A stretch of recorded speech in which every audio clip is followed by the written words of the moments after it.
no solution to this. We try calling those people, but the first case is that one, right?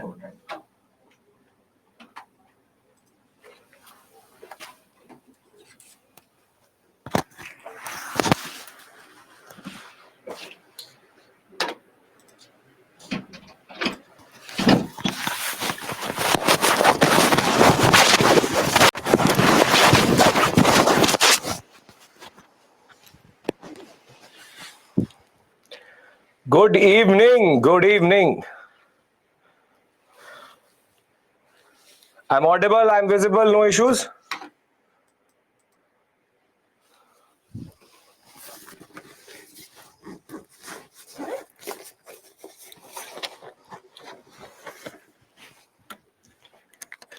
Good evening.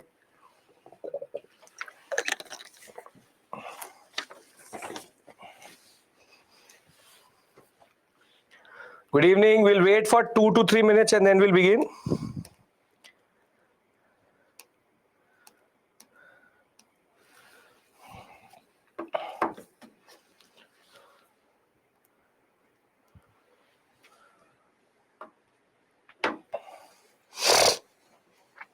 I'll talk about answer writing, though 3.5, 5.5 is actually quite good, Bhavya. Remember, 50% of marks is actually more than enough and very good in that sense. Ashutosh, as of right now, we know that it is there. You try to join via website. We are getting that sorted. That's a glitch. We'll get it sorted. Don't worry.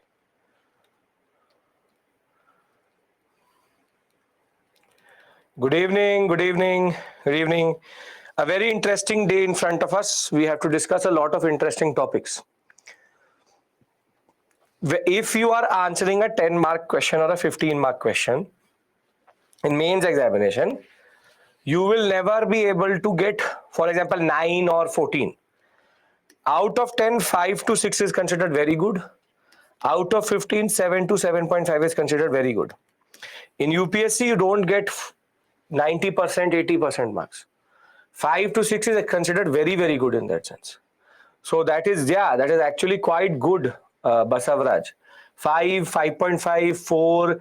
4 means that you have a lot of scope to improve. Anything above 4 is considered very good. So don't worry about that. We'll discuss that, Abhishek. We'll discuss all of them again today. Yashika, there, as I said, is an issue. Don't worry. Be with me in class. We'll figure it out. There's one issue. I know that. Yogesh, I was there on Friday. We'll discuss, we'll revise. See, if you remember, so today's agenda is an interesting one, which is that finally we've already established the British in India. And in the sense that we've shown where they are. Thereafter, what we will do is, we'll discuss now their expansion in India. Once all the actors are there, we'll talk about going forward, which is the expansion. What do you mean by expansion? For example, we'll talk about the first Carnatic Wars. Thereafter, we'll discuss Bengal, and then we'll discuss Marathas. So today's agenda is to reach till Marathas, and we will now start to go into the business end of our discussion. But if I give you a larger snapshot of our Indian history or modern Indian history, we are still in only the 1% of history. So if it makes you understand better what is happening, and I'll give you a structure for a subjective answer also, can I just basically share the timeline what we are going to cover with regards to modern India? That will give you an understanding. If you're getting anything above 4 in your subjective test, it's very, very, very, very good. So see, ironically, what we have to cover in our modern India is a very long timeline. And you need to be very, very clear of what you don't need to do in the sense, I'll tell you. For example, our story started in 1613. However, the major moment in 1757, which we'll discuss Plassey today. Thereafter, Battle of Buxar and the Grant of Diwani. Then what is called as constitutional history, 2 moments which are called the 1813-1833 Charter Act. And thereafter, we will come to 1857. Basically, anything before 1857 is just establishment and consolidation. This is the period of establishment and consolidation. And establishment and consolidation. Whilst here we have advent of Europeans, the concept of expansion, social religious reform movement, economic policy, all comes here. But the real story of nationalism starts after 1857, once crown rule will come in India, and thereafter we'll start to go into 1885, the making of the INC, thereafter 1905, Swadeshi movement, thereafter 1919, the Rowlatt Satyagraha, thereafter 1920 to 22, which is NCM, now 1931, thereafter 1940, 42, 45, 46, and 47. So the real part of this story, real part of modern India is here, with the INC formation to Swadeshi, to Rowlatt Satyagraha, to NCM, to CDM, non-cooperation, to civil disobedience, to August Offer, to Cripps Mission, Quit India, INA, RIN, and then independence. We are very in a very small section here. We are still caught up in this period, So what I'm trying to do here is I'm trying to contextualize with you what we are actually doing. So you need to understand this, that you don't have to go into the micro history here, don't have to go into the nitty-gritty. We have to just come till 1857 and we have to understand how does the British establish and consolidate, and that is based on economic, social, administrative, constitutional and expansionary policy. Thereafter, the real discussion, Gandhi, Bose, Nehru, with regards to Swadeshi movement, with regards to what we call as moderates, extremists, Home Rule League, advent of Gandhi. If you want to add here, 1915, advent of Gandhi. What is he going to do? These are very important discussions, and the questions mostly come from this section. So the purpose of this discussion is very simple, very simple. I am slowly but surely making a building block, and the first building block is already done, which is the concept of Mughal decline, I hope Mughal decline is clear with everybody. We discussed this in the first class. Yes or no? Yes. Thereafter, the second building block was advent of Europeans, how the Europeans started to expand. This is the second building block which is done. And now I'll finish the third building block, which is the regional powers. And once we are done with regional powers, we have already discussed three of them, three are there more than, and then we will go to expansion.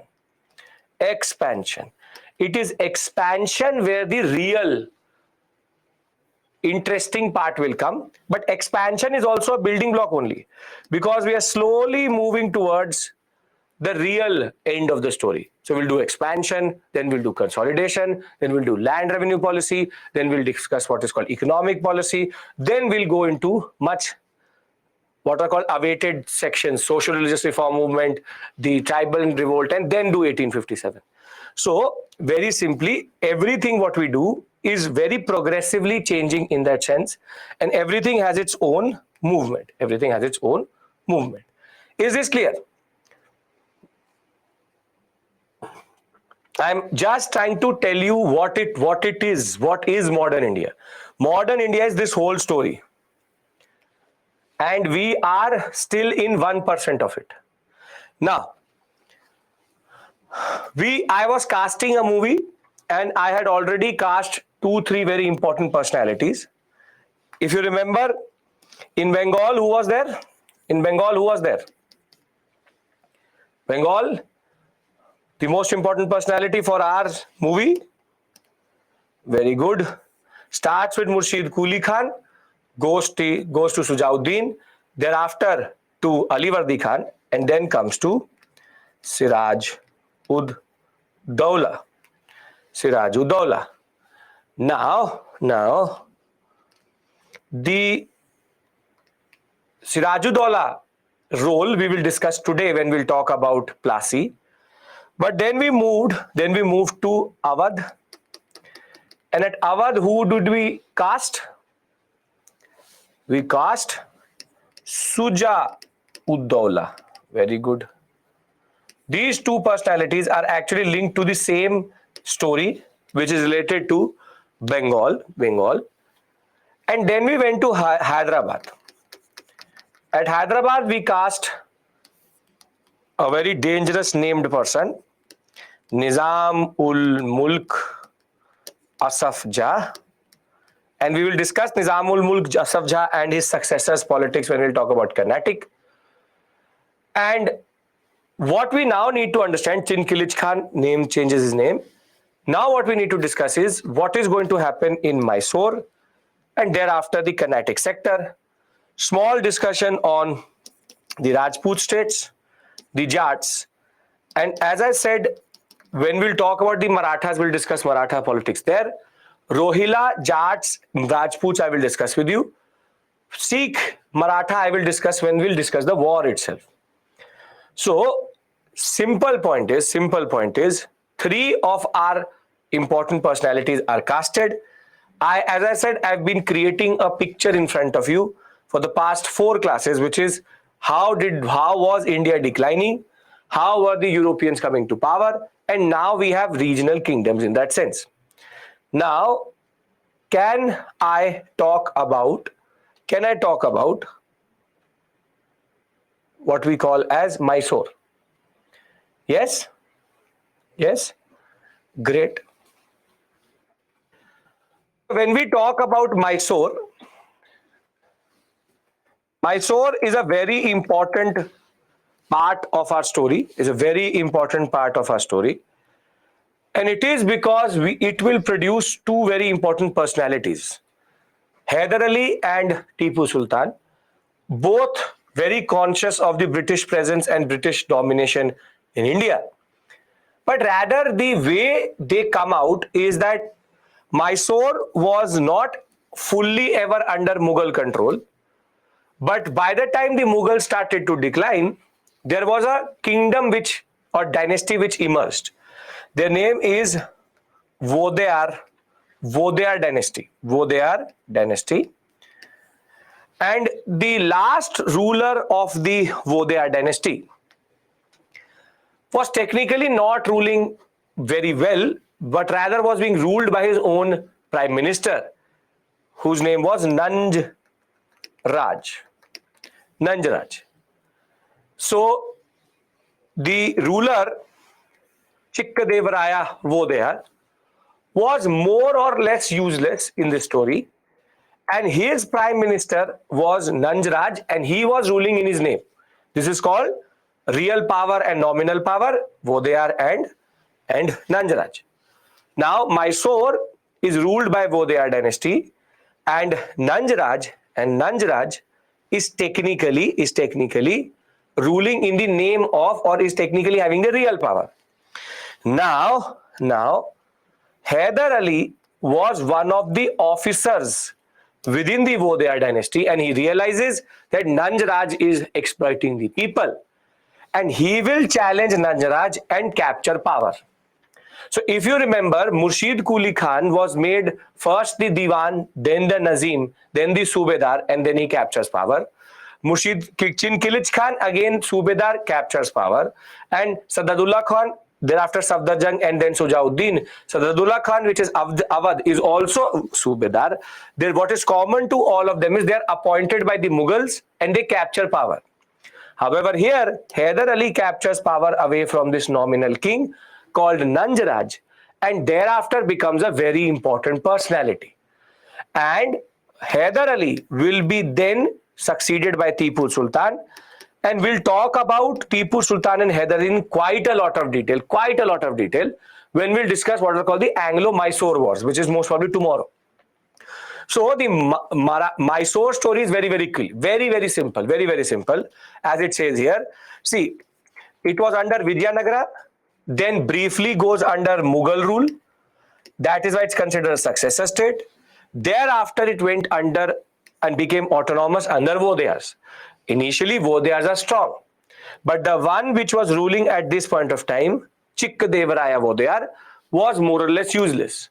and Hyder Ali was one of the junior officers in his army. So he will then challenge the corrupt prime minister in 1761 and thereafter capture power and may becoming the most important and the only challenge to the British in that sense. Yes, Nanjaraj is the prime minister of Chikkadevaraya, wo they are, and thereafter Nanjaraj was defeated by Hyder Ali to capture power. Hyder Ali will then be succeeded by Tipu Sultan. We will discuss how he will die after the Second Mysore War.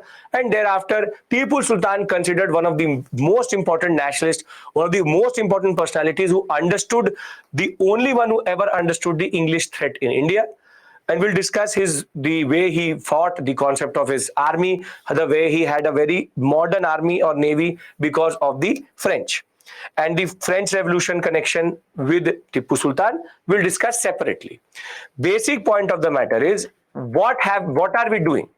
I have Suja Uddin in Awadh, Siraj ud Dawla in Bengal.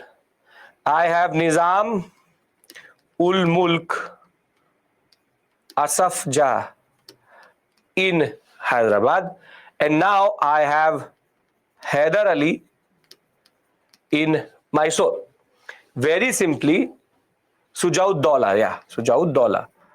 Now, basic point is that I am, as I said, just creating the context because each of them will play a very important part of the story which I'm going to tell you. So the one place which is still left is the Carnatic. And the Carnatic story, everybody is following me. We are just creating these people, the actors, nothing more, nothing less, nothing difficult here, straightforward. So on last class, and as soon as I'm done with this topic, I have to discuss with you mains answer writing.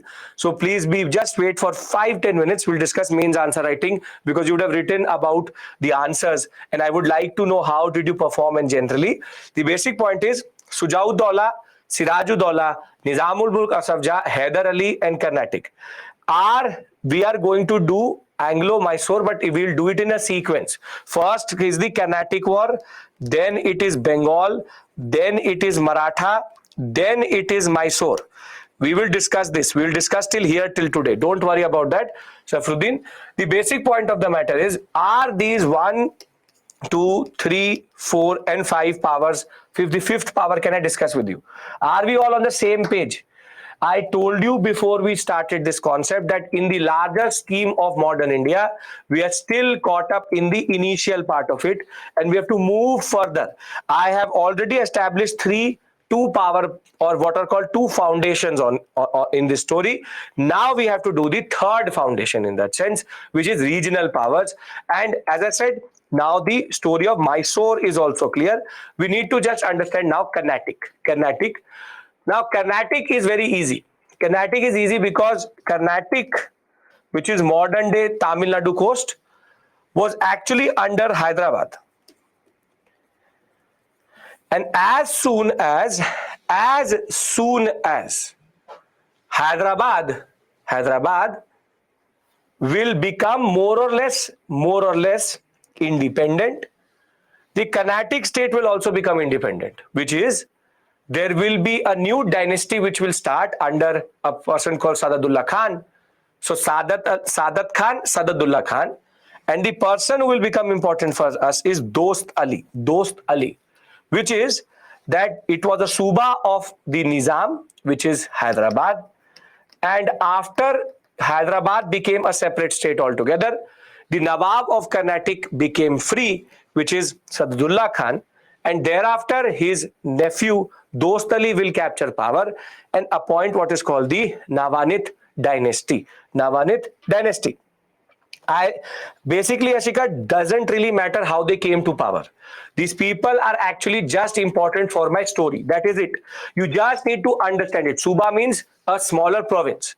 Now let me bring all the successor states together. Can we do that? It's a very simple concept. You don't have to get caught up here in any way or form. We have to keep it simple, and that is what we're trying to do here. We will not get caught up in unnecessary detail. Yes, come on. We will not get caught up in unnecessary detail. the basic point of the matter is I have to talk about these wars and I simply have to discuss this in this way. So very simple, very simple. I'm going to revise with you and you are going to tell me, right? We are going to revise now. In Bengal, who is the most important actor here? What we are doing at this point of time is completing the basic story of regional kingdoms. And we'll move to wars. Very good. The person is Siraj ud Daula. He is a successor of Alivardi Khan, and Bengal is a very important sector as we will talk about. Thereafter, Awadh. Awadh, very important in this story as we will see. Battle of Buxar. Who is it? Very good. Suja ud Daula. Very great. Perfect. Now we move to Hyderabad. Hyderabad, who is the personality who is important for us? Chinkilich Khan names himself Nizam ul Mulk Asafja. Now when Hyderabad becomes free, Carnatic becomes free. And in Carnatic, who comes to power? He is our friend. His name is Friend Ali, Dost Ali. And last but not the least is Mysore. And in Mysore, we will see the rise of Hyder Ali or later Tipu Sultan. Tipu Sultan.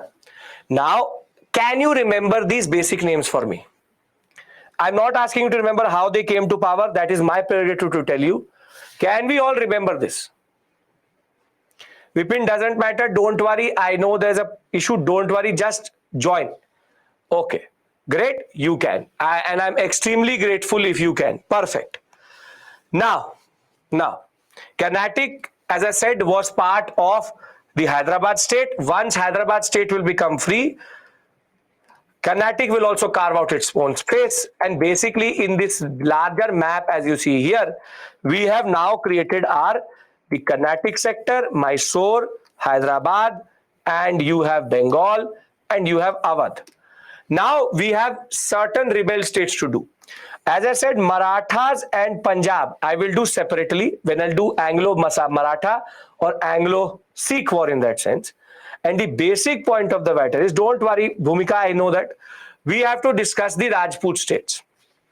But in the Rajput states, there's only one personality who is very important to us. And that person is Savai Jai Singh of Amber. And why is Savai Jai Singh of Amber? It's called the Navatha dynasty.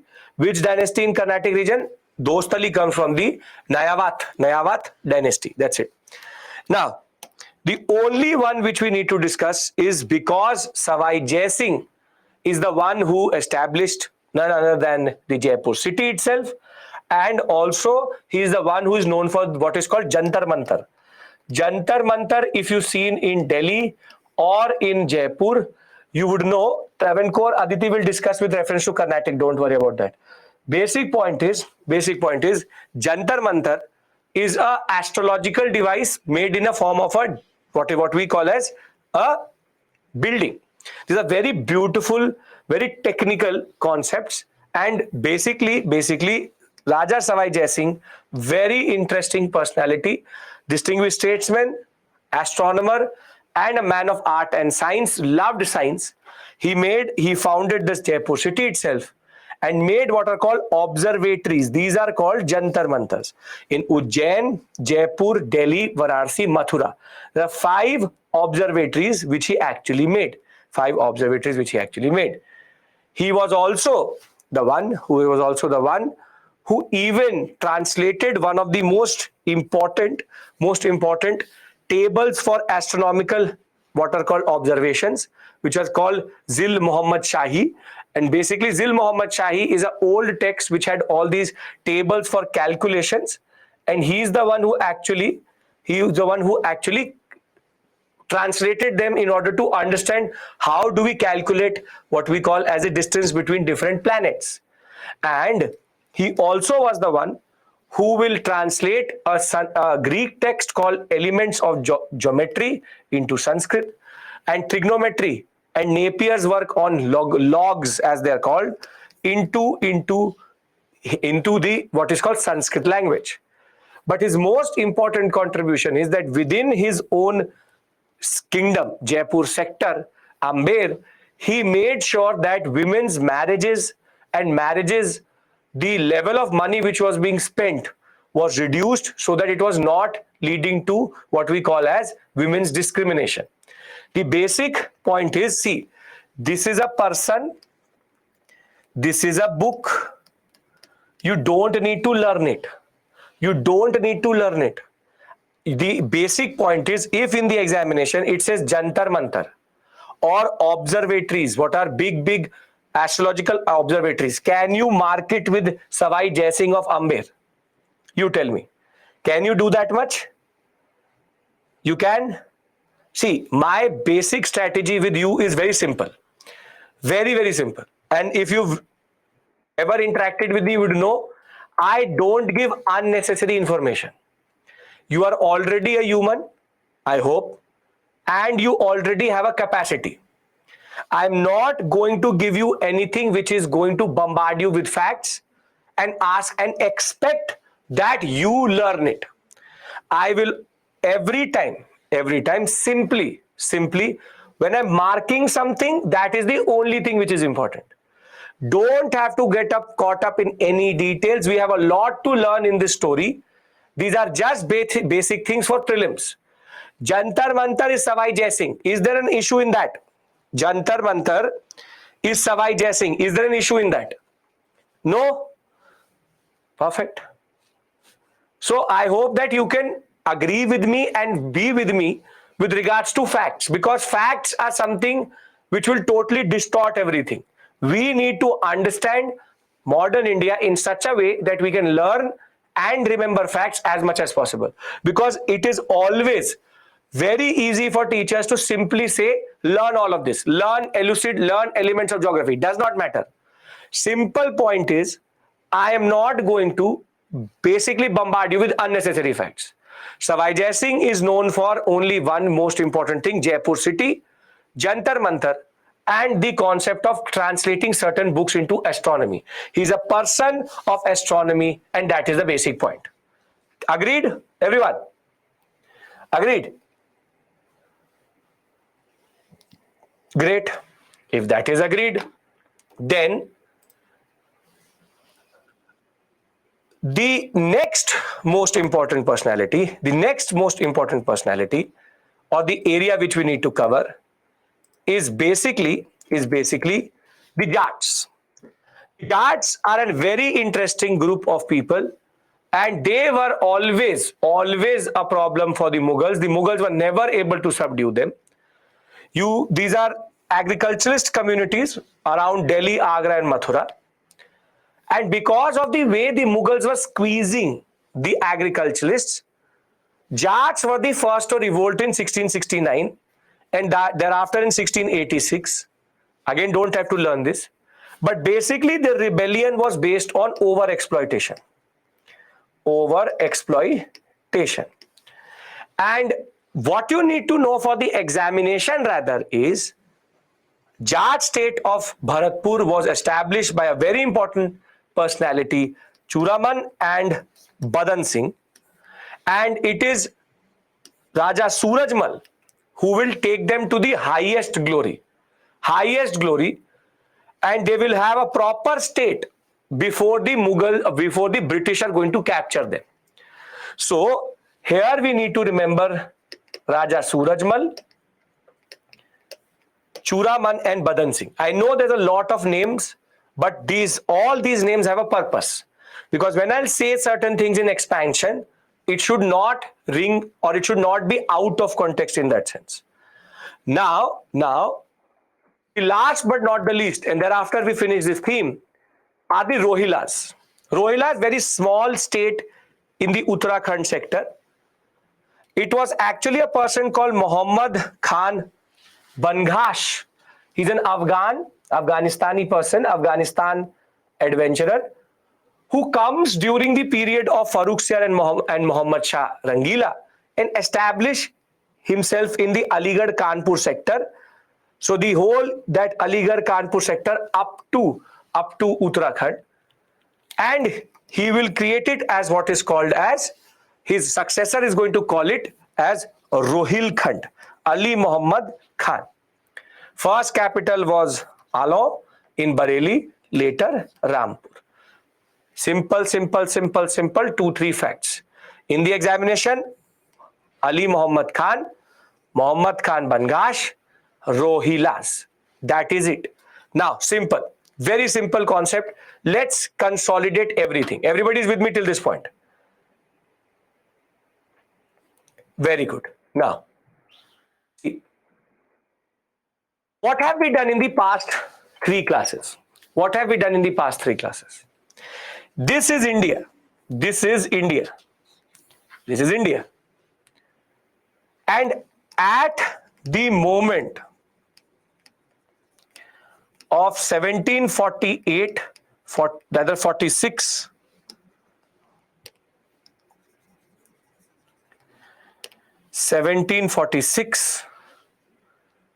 what is there in India? What is there in India?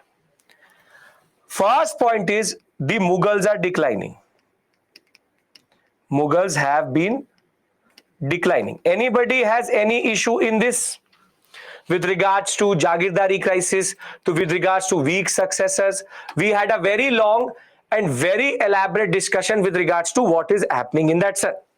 In that sense, basically, the Mughals have been declining because of systemic issues within them, and therefore, when we talk about the systemic issues, it could be the traveler, what are called the invaders coming through. Mughals have been declining because of certain policies. There are too many officers, too less land. There is agrarian crisis, and Mughals have been declining. At the same point of time, Bhavya, don't worry. Same point of time, there is what we call as rise of Europeans in India. Europeans in India. Simply, we had the first the Portuguese, thereafter the Dutch, then the most important, which is the English, and by the time we come to the end, the French. And in between all this, tell me where all does the Danes are there? You want to add Danes here, no issue. But Danes are extremely insignificant in this story. The basic point is, by the time we come to 1746, where all has the English established itself? The English are in Bengal. This is the presence of the English. The English are in Surat. They are controlling Madras. They are controlling the Deccan sector, which is Golconda state. They are in Agra. They are in Ahmedabad. They are in Broch. They are in Bombay. All of this is where the English have already established themselves. Mauchlypatnam. Their presence has now become very ominous, very big. And if that was not enough, India was not united. India, or Indian subcontinent, was not united. In the sense that India was just all of these small states coming together. So you have Bengal, you have Awadh, you have the Jats, you have Punjab, you have the Rohillas, you have the Carnatic, you have Mysore, you have Hyderabad. Nothing left if then Marathas, we will discuss them. Basically, India at this point of time is the most vulnerable because Punjab, Jats, Rohillas, Awadh, Bengal, Mysore, Carnatic, Hyderabad and the Marathas. Do they have a sense of, you want to add Rajputs? Sure, Rajputs. Do they have a sense of unity? Do they have a sense of unity? No, they don't have a sense of unity. Now, my story, the scene is set. You add Rohilas are here. My scene is set. My set is ready. Now my set is ready. So let's one by one call each and every actor. So from Bengal, we get Sirajuddaulah. Then our second actor is from Awadh, which is Sujauddaulah. Then our third actor comes from Hyderabad, which is Nizam ul Mulk Asaf Jah. Then our fourth actor comes from the Carnatic sector, which is Dost Ali. Our fifth actor comes from Mysore, which is Haider Ali. Then from charts we have Surajmal and the Marathas and the Punjab sector. We will right now keep it aside because that's a separate issue altogether. So for Savai, guessing is important, but not in the sense of fighting. Is this basic picture clear? Because I have put in a lot of time to create a certain set in front of you. A certain set piece is in front of you. I have now created a larger picture of India. If the larger picture of India is clear, then my three basic building blocks are ready. First building block was Mughal decline. Then the next building block was the concept of advent of Europeans. And the third building block was, in that sense, what we call as the regional kingdoms. Now, if then everything is perfect, can we now discuss the most important expansion of British Raj in India? Regional kingdom means Awadh, Bengal is that. In this, there are four very basic parts. We have to discuss first the Carnatic, then Bengal, then Marathas, and then Mysore. Once Mysore is done, then we'll do Sikhs, and thereafter we'll go into what are called non-direct confrontation politics, which is called subsidiary alliance and doctrine of lapse. So I've been teaching you for now close to four classes. Are you getting the point, what I'm trying to do here? I could have easily done them separately. I am interlinking each of them so as to create a certain picture in your mind. Any discussion I do does not have anything to do with if the basic story. I don't tell you that. Now my stage is set. And before we go to what we call as expansion of British Raj in India, I want to discuss one thing. Firstly, you would have received the objective test on Saturday and the subjective test on Saturday. I hope you understand what is the concept of subjective and objective tests. You would have got 15 to 16 MCQs and you would have got 5 questions from us. Yes. One thing very, very clearly is that you do not need to worry if you're getting even 50% of the marks or 50% of the questions, which means that without any revision, you're able to get or you're understanding the classes itself. But a very important thing which I need to discuss with you, which I promised I will do, is how to write a mains answer or what is the structure of a mains answer of modern India. Can I do that?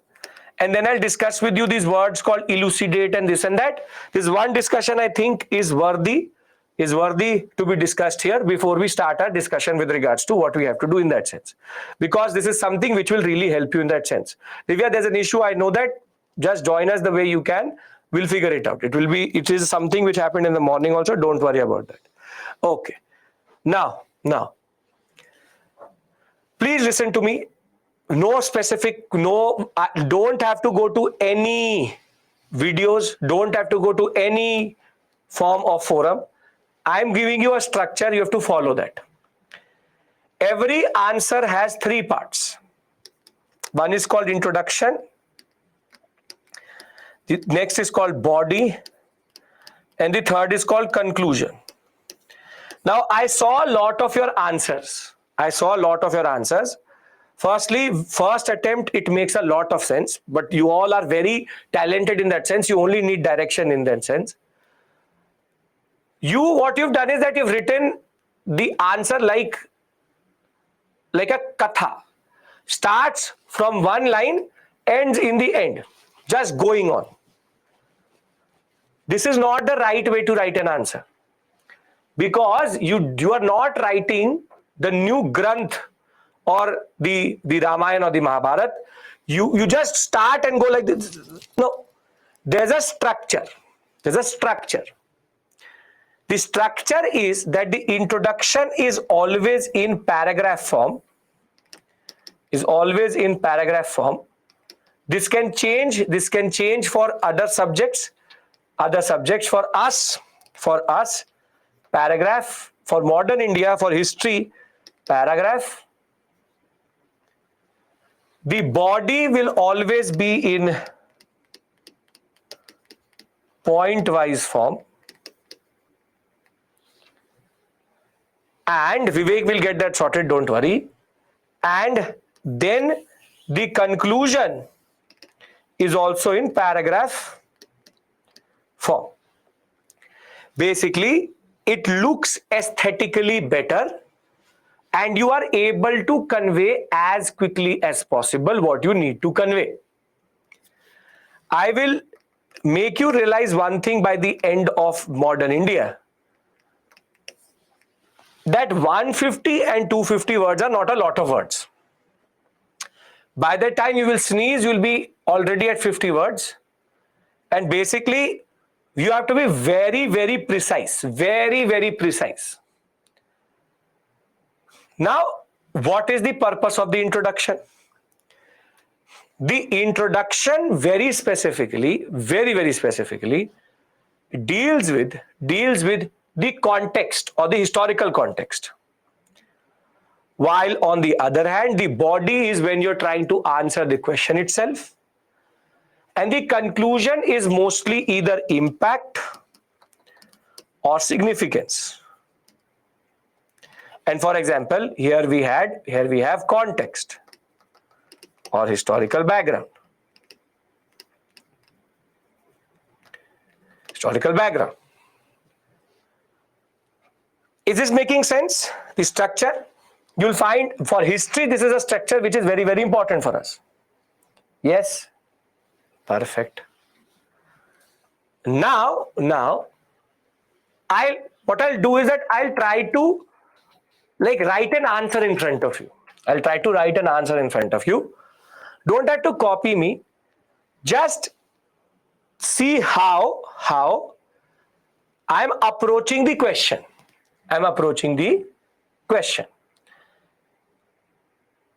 One of the questions which I gave you on Saturday, I have the list here.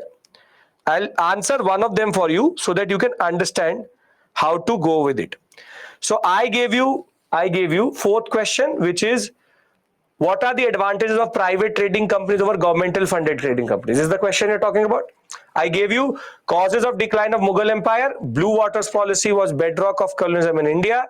The farmans and concessions and the advantage of trading of what is called the private trading company and a governmental funded trading company. We all can agree to this question.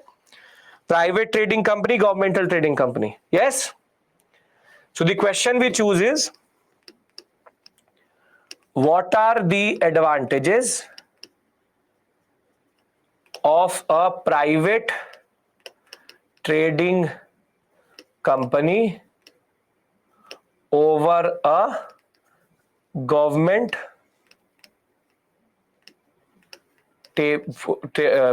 funded company? This is what the question, right?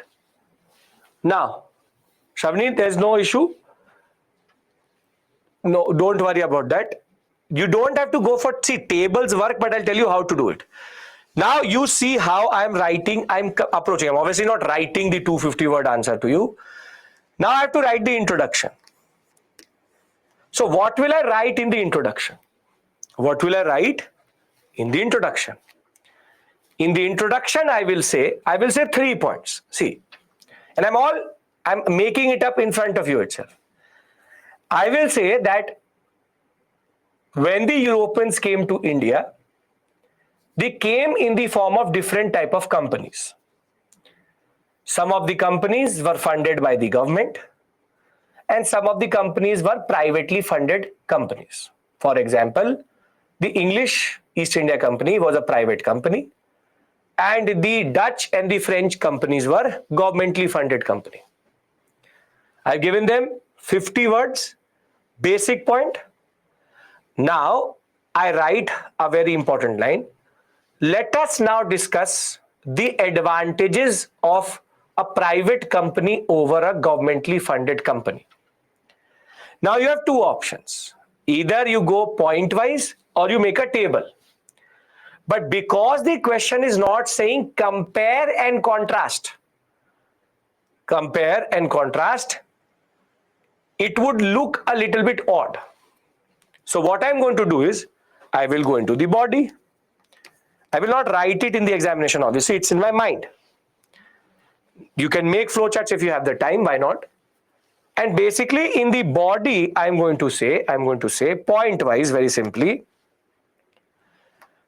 when it comes to decision making, privately funded companies respond quicker as they have one or only one centralized form of decision making body over a whole plethora or a whole series of officers or governmental personnel.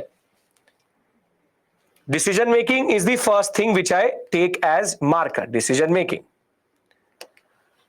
Then second, I talk about orientation. That a privately funded company is always looking for profit, which makes it more aggressive, rather than a governmentally funded company which is never looking for profits. Therefore, it is always content with whatever it has. Now you talked about decision making and you've talked about orientation. Now you give example. You will say, for example, the English East India Company was constantly seeking farmans and concessions all across India and were trying to expand their area of control. On the other hand, the Portuguese were happy to just hold on to Daman, Diu and Goa, and equally the Dutch were happy to only hold on to Mauchlypatnam. So you given examples. And by this time, I've already reached 150 words. So in a 250 word question, this has to be 50 words, this has to be 100 to 150 words.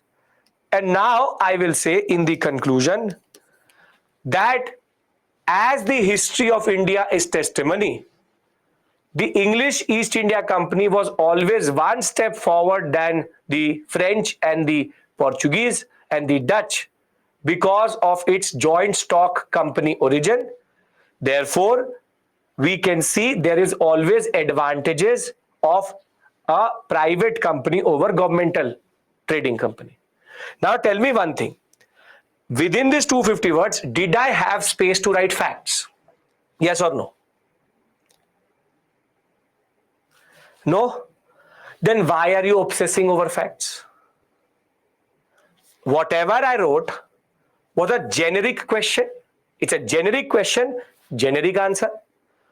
What did I do? Whatever I taught you, whatever I gave you as an understanding, I wrote that understanding. So why would we try to push it in that sense? So the simple point of the matter is, when there is no scope for putting so many facts, we concentrate on conceptual clarity. See, nobody has the time to check 250 words. They will not count the words. UPSC does not have that much time. But because in the paper you have, see, a mains paper has only limited space. For example, it will have one question here and then one question here. So you have to finish within this space. And you trust me, if you start to write more, the examiner can easily make sure that the question or the answer is more than 250.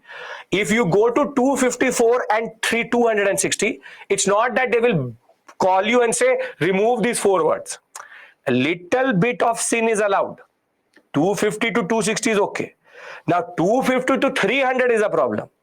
Little bit works. So it's not that you go precisely in that sense. Oh God, went to 251. What is going to happen to me? Nothing is going to happen to you. One word, they don't care. But what is going to happen is, I'll tell you a very simple point. I have a question and I have put everything. By the time the paper's checker starts to check, he will get to know which is over, which is less, because you will either start to cramp it or it will look too hodgepodge. So UPSC examiner is not sitting there, okay, let us count 1, 2, 3, 4. They will take an eternity to check. It's all what we call as an estimation, mota moti. But basic point is, you do not need to right now think about that. What I want from you is to technically understand how to write an introduction, how to write a body and a conclusion. So I hope this discussion gives you some clarity. I gave you 5 questions. If you've not attempted them, attempt them now. But follow this basic point. Follow this basic point. Can we agree to this? Make sense? Okay, now last discussion before I start expansion of British power with you. You will see a lot of words in the examination. You would have seen it.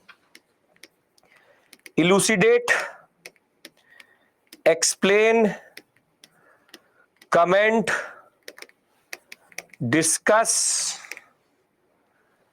As of right now, this is what you've actually seen. Discuss, elucidate, explain, comment, justify, critically analyze,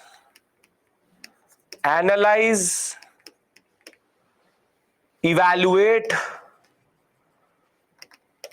These are words which you've seen. Yes or no? Would have seen for sure. Now, what do they mean? What do they mean? Kiran, not an issue at all. No issues at all. See, I'll tell you step by step. Describe, I'll tell you what. See, analyze, critically analyze. The only difference is the word critically. Wherever you see critically, you have to write both positive and negative. Critical. You have to critique it also, both positive and negative. Analyze means you have to tell them how. Analyze the role of concessions and Farmans in the rise of British power in India. How? How did these two work? Analyze. Justify now doesn't come, but justifies that examiner says that the sun is upside down. Justify. Now, once he said something, you have to justify it. It is to give reasons to support the question. The easiest of all of them is discuss, which is just give points. That is it. Discuss the rise of, discuss the role of. Just give them random points, standard points. Now, elucidate. Elucidate, elaborate are the same thing, which is to demonstrate. Demonstrate. You have to demonstrate through the answer how that line is true. Farrukhsiyar did a blunder in giving the Farman to the British. Elucidate. So now you have to demonstrate how it will be a blunder. Comment means that you need to add your own input, but don't start to criticize the government or start to support the British. Demonstrate means to show. And explain and evaluate.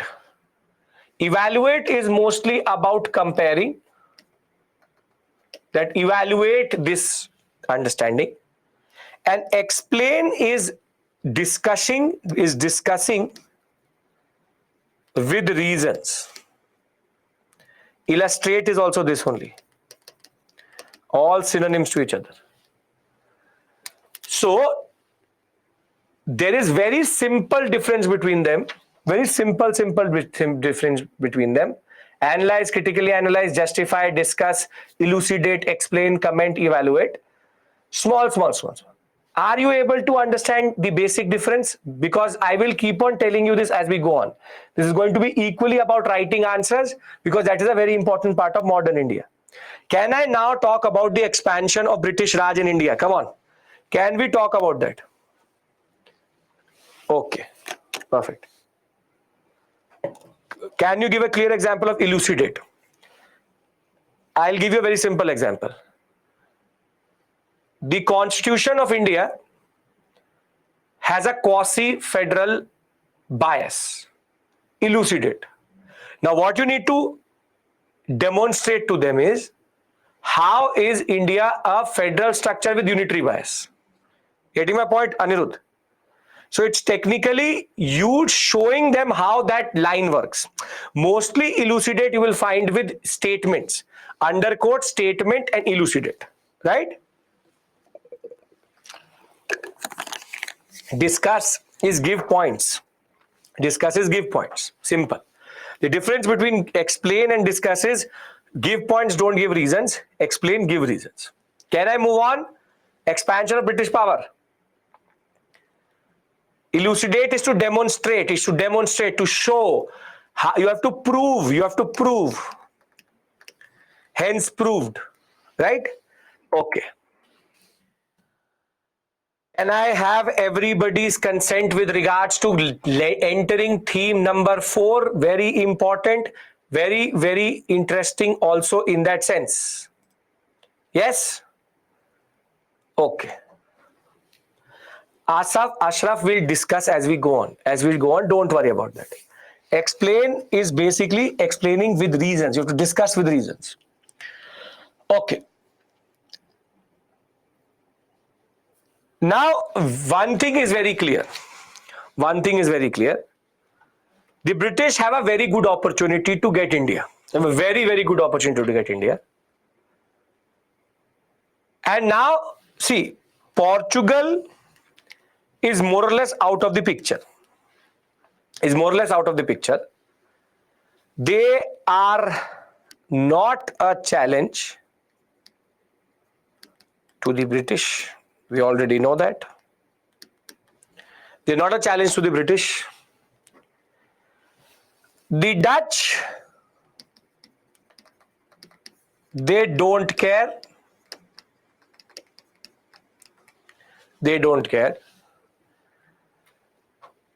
The Danes, Denmark,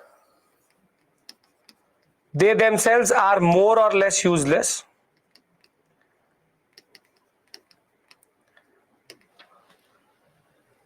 Now the British has to expand in India. And the only power the British have to face is now the French. The French are the last to come to India, but are the most important challenge to the English.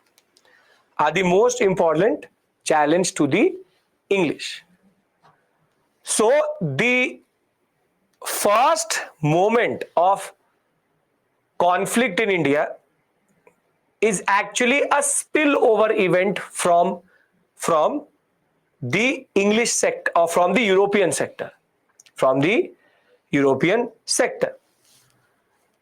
Now, what I'm discussing with you is called Carnatic Wars. See, I'm going to discuss with you what is called Carnatic Wars. Carnatic Wars, I'll show you Carnatic for basic reference. This is the Carnatic sector, Arcot being the capital. This is Carnatic. This is Carnatic. And basically, the Carnatic War, there are 3 Carnatic Wars. There are 3 Carnatic Wars. First, second, and third.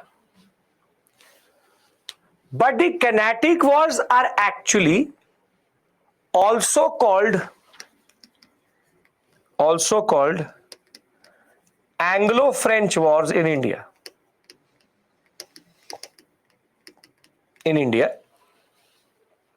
Because the Carnatic War was a product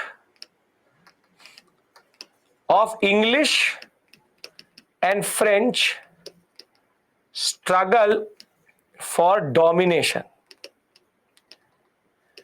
And the irony of the story is that once the third Carnatic War will be over, Anglo means English, once the, like India, Indo, English, Anglo. The basic point is after the third Carnatic War, the French will cease to be a threat to the British in India. Basically, once the third Carnatic War will happen, one thing was sure, that now the French will not be able to expand, But why am I showing you the map? Why am I showing you the map of Europe? Is because the first and the third Carnatic War, the reasons don't lie in India. The reasons are in Europe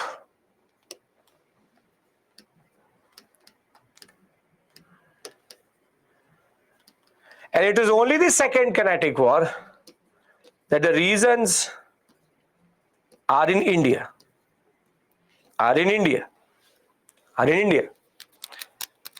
So can I now discuss the reason for Anglo-French rivalry and the first Carnatic War itself? We can discuss that? Great. Now, see, Anglo-French rivalry in India was based on a lot of things. They were already rivals in Europe. The French and the English didn't speak to each other. They are now also locked in a commercial and political rivalry in India. One thing is also sure, that Indian political units are very weak. We already saw that. And it's about who will control Indian trade. It was about who will control Indian trade. But the reason why all of this boils over is that first thing you need to understand is the Carnatic is a very dangerous sector. I'll tell you why. If you look at the Carnatic sector, the French are here, which is Puducherry, and the English are here, which is Madras. So basically they are in very close proximity. to each other. And it's technically about controlling this arc. Who will control this arc is very, very important. So they already don't like each other. They are in close proximity to each other. Now things will start to become a little bit explosive in Europe. Can I discuss that? Are you getting this scene? Because each and every war happens with a scene set. So I'll tell you one thing, very important thing. Don't write anything. Don't do anything. Sit back, relax, and listen to the story. Everything is written in the PPT. I want you to look at it like a movie. Once the movie will be over, when we'll go through the PPT, you will come forward and listen to and give attention. Can we agree to this? I don't want you to be fiddling. I want you to concentrate on the screen and understand it like a sequence of events which are unfolding in this sector. Right? So don't have to worry about anything. Everything I write in the PPT is going to be given to you. So don't have to do anything with that regard. The arch is very important because that is like the gateway into the Indian sector. If you have to go to peninsular India, you need to control this sector. Very good. Now listen to me. See, it's not like France and England had not already fought.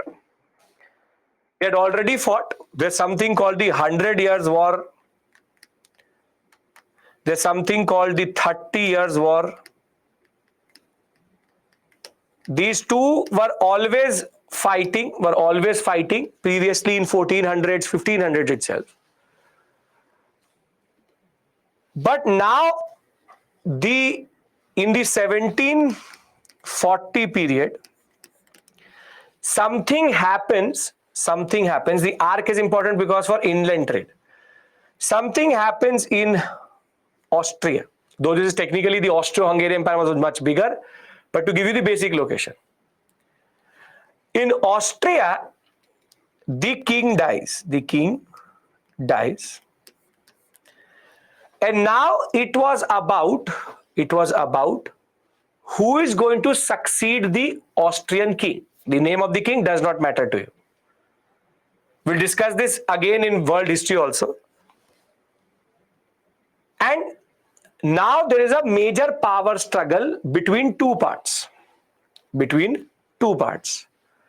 First, the son of the king, which is Charles II, and the daughter of the king, which is Maria Theresa. Again, don't have to learn the name. Just listen to me, enjoy it.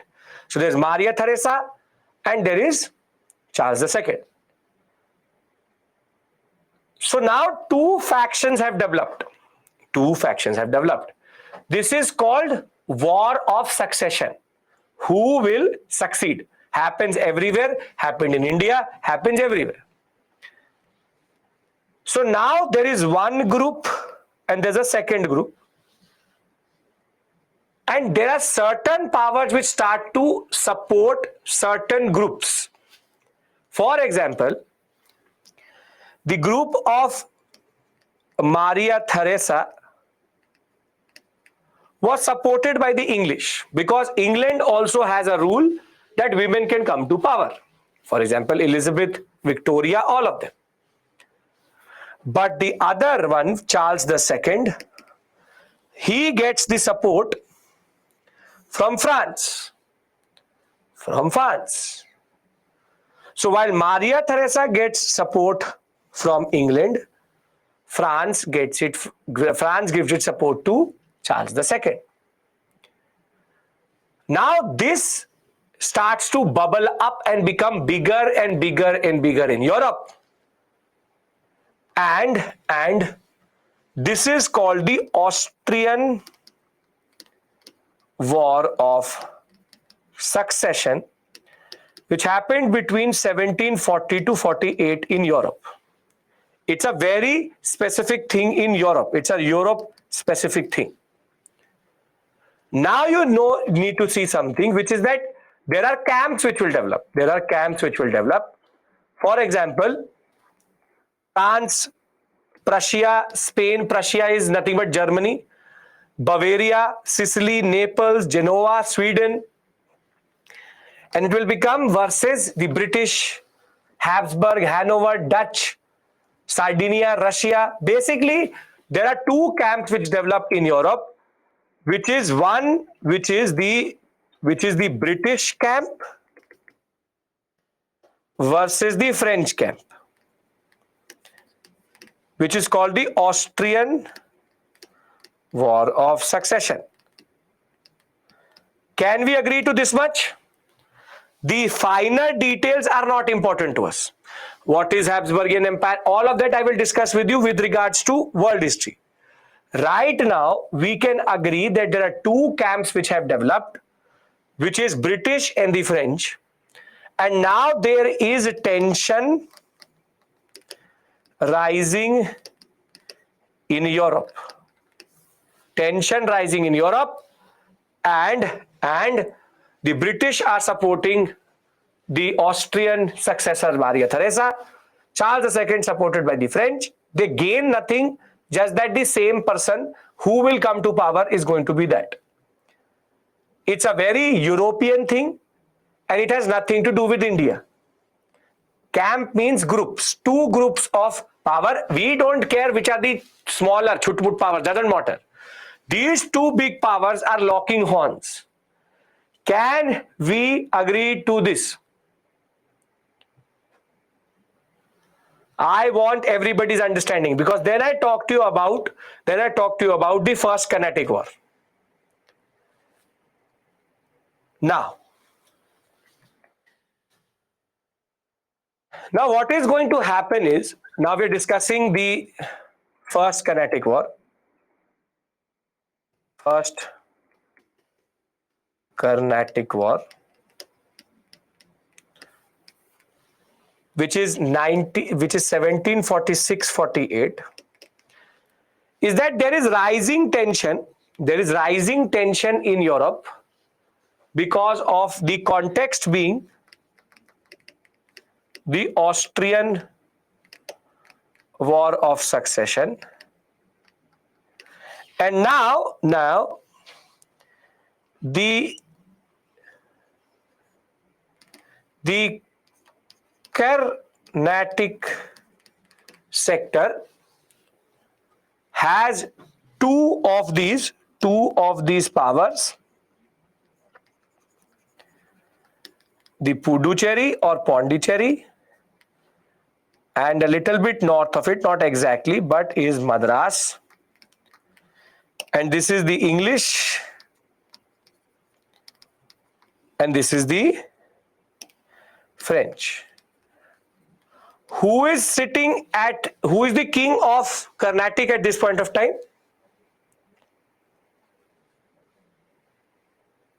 Very good. It was Dost Ali. But by the time we come to 1746-48, Dost Ali has been succeeded informally by a person called Anwaruddin. Anwaruddin is the successor of Dost Ali informally. And the British and the French are sitting in this sector, and the rising context is Austrian War of Succession happening in Europe. Scene clear? Geography clear? Come on, tell me. Then I tell you what happens. Don't bring in Chand Sahib right now, that is Second Carnatic War. Informally means not formally, in the sense that he's not fully taken over. Dost Ali still is an old man, but Anwaruddin takes the decisions. Now the French governor Dupleix, I told you, remember his name. Dupleix says to the English, see, let's be smart.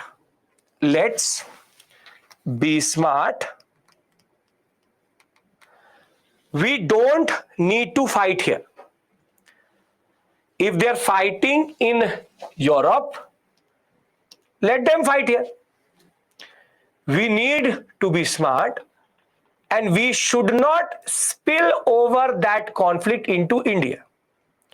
We should not spill over the conflict into India, which is, let's be smart. So Dupleix sends a message to the English: let us avoid conflict in India. However, the English were in no mood for that. The English were in no mood for that. And very simply, there were certain ships of the French in the Bay of Bengal, and these ships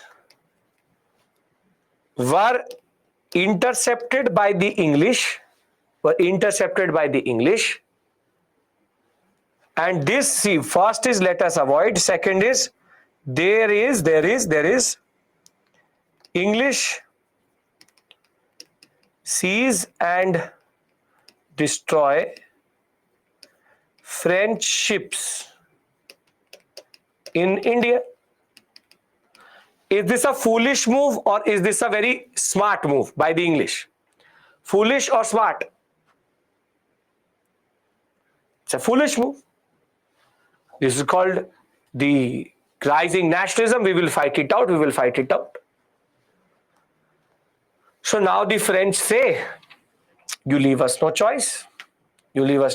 I told you that if we are going to have a conflict in India, it is going to go out of hand.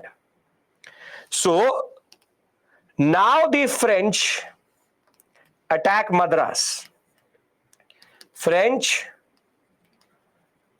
Attack Madras, and basically they seize and control the St. George Fort. They seize and control the St. George Fort. So the French said, do not fight. The English say, we will fight. And the Austrian War of Succession has now spilled over into India, and very simply the French very simply go, and the basic point is French have the power at this point of time to go to Madras and seize Fort St. George. Is the first 4 points clear? Everything is in front of you on the map. Who is the initial aggressor? You tell me. English. English are the initial aggressor. But now you tell me. You just tell me. What should the English do? What should the English do?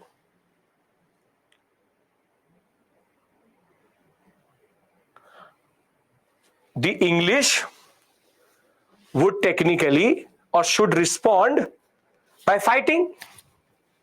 Retaliate. That is basic concept. Retaliate. But the English are too smart.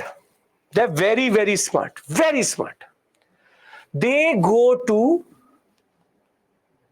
Anwaruddin and they say, the French hit us. मेरे को मारा. That you, Anwaruddin, you exist and you are there, and still the French have hit me. आपके होते हुए, because you exist, the mighty Anwaruddin is there, and the French have the guts to go and take an area in your area. This is how the English used to play Indian territories.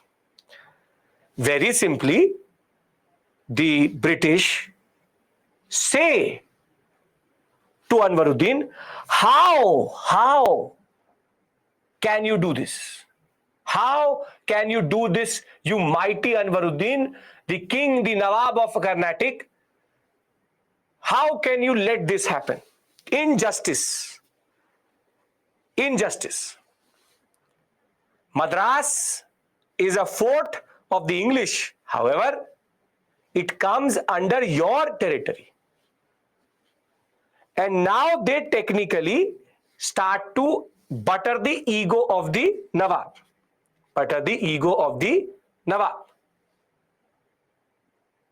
And the foolish Anwaruddin, what he will do is, he was like, yes, you're right.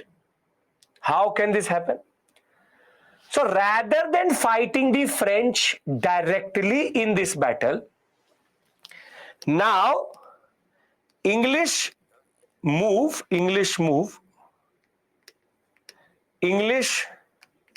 seek help from Anwaruddin, and Anwaruddin, in the most foolish move possible, Anwaruddin is going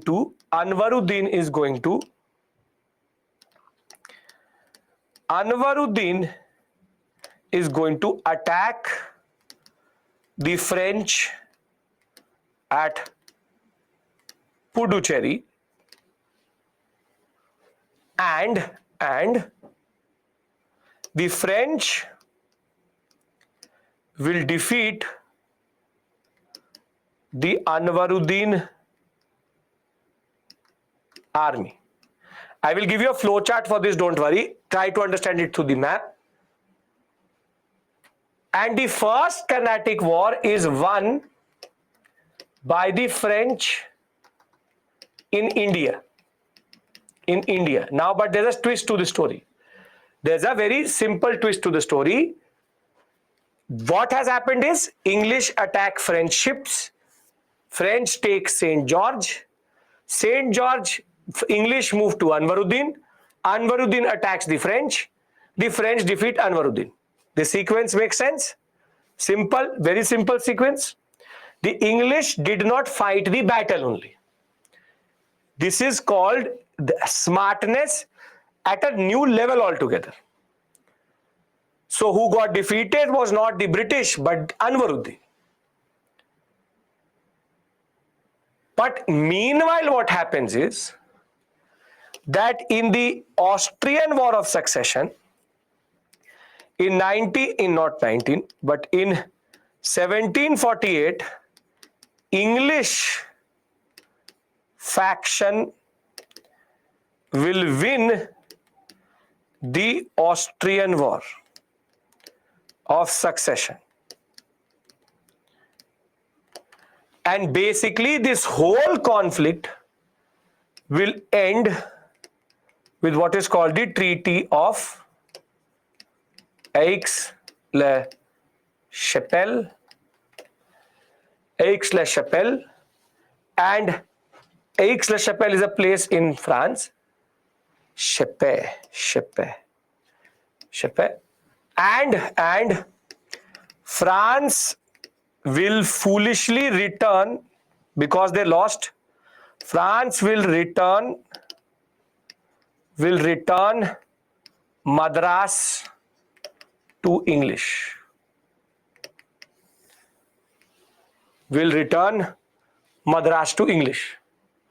Now tell me one thing. Tell me one thing. In all of this, did the English spend even 1 rupee? 1 rupee, even 1 rupee? No. So now Anwaruddin has a problem with the French. Anwaruddin lost also. Somehow the French won but lost. The French won but lost because they lost the main battle. They lost the main battle itself. So the first Carnatic War is nothing but a product of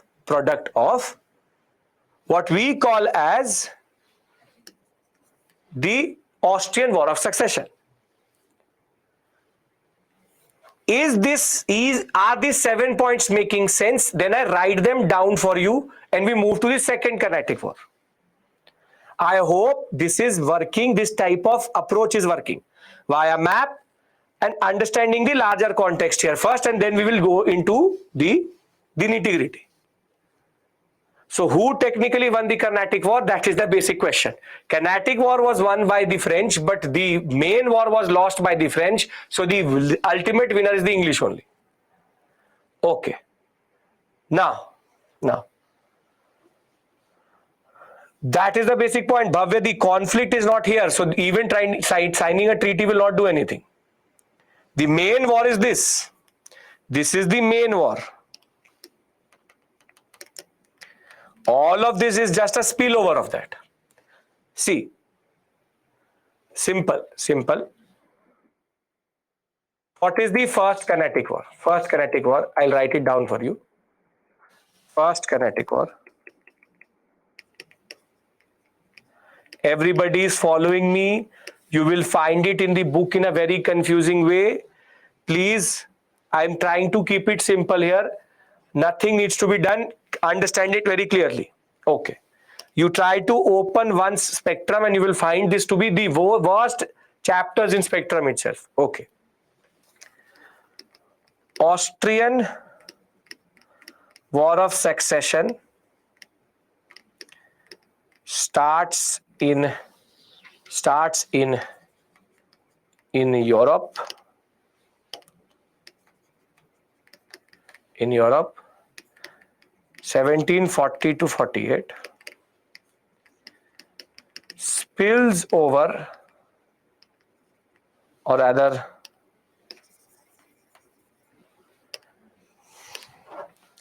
rising tension between French and English. Then the conflict spills over into India, and the sequence is very simple. English attack the French ships. French seize St. George Fort or Madras. English move to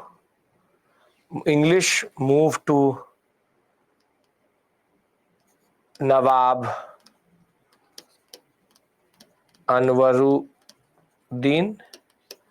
of Carnatic.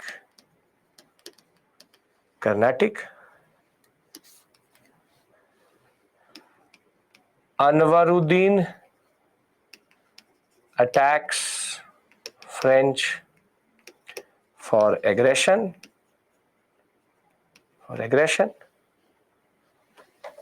French defeat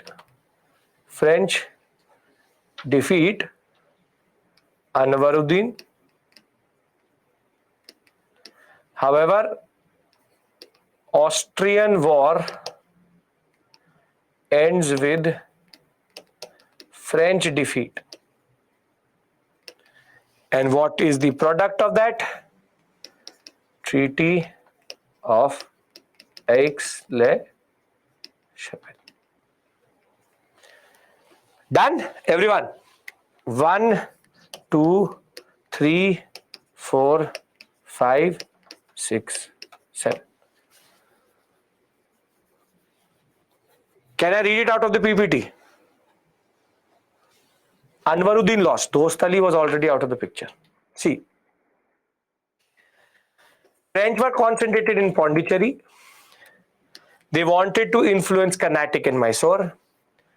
And the west, you have the Marathas, can't go anywhere. And Bengal is not open right now. So it is the Austrian War of Succession which becomes the context of all this which is going to happen. And as I said, the Austrian War of Succession will be two parties fighting together. The French did not want aggression to reach India. Dupleix will advise the English to maintain neutrality. How the English will seize some French ships in the southeastern coast of India. This will become the starting point. The French from Mauritius will arrive under, now you don't need to remember their names, La Bourdonnaise, and invade Saint Fort St. George and capture it. The English will appeal to the Nawab of Carnatic, Anwaruddin, Anwaruddin asked the French to leave Madras, but they neglected their advice.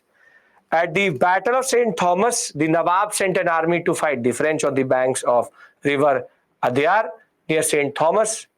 French sent a small but efficient army under Captain Paradise. The Nawab's forces will suffer a decisive defeat due to lack of technological development. Simple point. Simple point. The larger story is that the Austrian War of Succession will be lost. Maria Theresa is going to win. And Britain, France, Dutch, Spain, Austria, and Genoa, which is Italian states, will sign a treaty. The treaty will end the conflict in the European theater, and this will bring the Austrian War of Succession to a conclusion. Foolishly, because the French wanted some territories back in North America, which we will discuss when we'll discuss world history for American Revolution, they will return back Madras to the English. And this is the basic point. The Austrian War of the First Carnatic War, 46 to 48, is nothing but how the world is now getting connected, and the Austrian War of Succession spilled over into India. Austrian War of Succession is nothing but two camps which had developed in Europe over who will come to power in Austria, and these two camps, Britain and France, were on the opposite sides over who will win, Maria Theresa versus Charles II. Again, not important for you in that larger context. Is this clear? Come on, everyone. Is this clear? I give you a break after we do Carnatic Wars. Everybody is with me? Okay, very good. Very good, great. Now let's talk about Second Carnatic War. Can we discuss Second Carnatic War? Remembering what you need to remember here very simply is that the French had already showed their hand. The problem was that, as you can see, French displayed their superiority. He showed his skill and diplomacy, but now the English will know what is the power of the French in India. This is like playing poker. The French had already showed their hand. Now, again, Seni does not matter to me. I don't care who is Maria Theresa. I don't care who is Charles IV, 5th, 6th, 7th, 8th, 10th. It does not matter to me. What matters to me is what is happening in India. And you understand that the both are on the opposite sides in that sense. Right? Now, let us discuss. This is a very important area for both prelims and mains. Mains, they have not asked a question till this point. I'm telling you, you have to understand it. The purpose I will tell you later. Simple point is, enjoy the story. You have to understand how the British play. You need to understand the technique of the British. Is everybody with me? Okay. If you are doing it for 2023, it is equally more important. Because I am discussing these names, this should stick to your mind. Anwaruddin, British, that's it. La Bourdonnaise and St. Thomas, not important for you. Now, Second Carnatic War. One is which is called which is proper hodgepodge. Now you need to play a little bit. If you can learn that flowchart, your work is done. French, English fight the French, French take. English go to Anwaruddin attacks French defeat. What is there? Not difficult.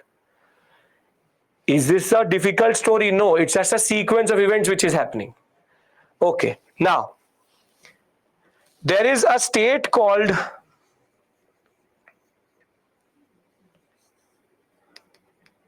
Hyderabad. And we already know there is one state here,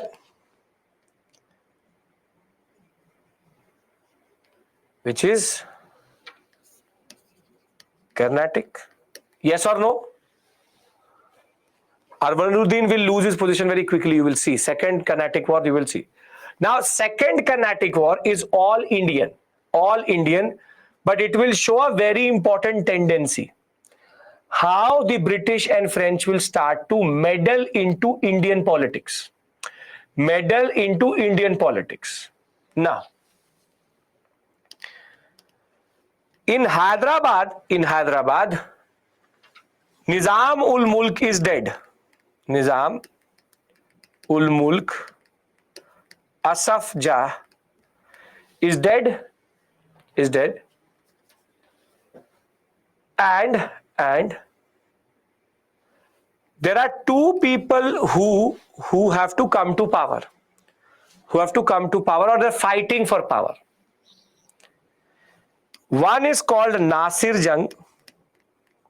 Again, please don't be scared of the names. You don't have to learn them. Please just concentrate. Nizamul Mulk Asaf Jah, Nasir Jung, and Muzaffar Jung.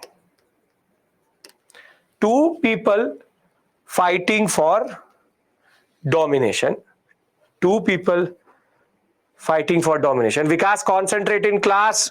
Happens sometime. Concentrate. Nizamul Mulk Asaf Jah. There are two people who are fighting here. Nasir Jung and Muzaffar Jung. And finally,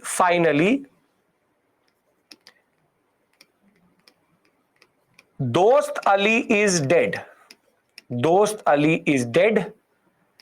And there are two people who will start to fight for his throne.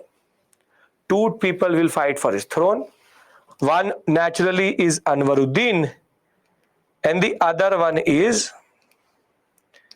Chand Sahib. So this is what do we call this? War of succession? Nothing. I have not even started the basic point. This is called war of succession. Nizamul Mulk Asaf Jah has died. So you have Nasir Jung and Muzaffar Jung fighting. And Dost Ali is fighting with Chand Sahib, who will capture power. Standard thing which happens in India. We are ready to slaughter each other for internal politics. And now there are two wars of succession which are happening. Scene is set. Everybody understand what is happening. Don't have to worry about the names. Understand the concept. Scene set. Everybody with me. Now you see how the British and the French will start to play India. Anwaruddin will be supported by the English.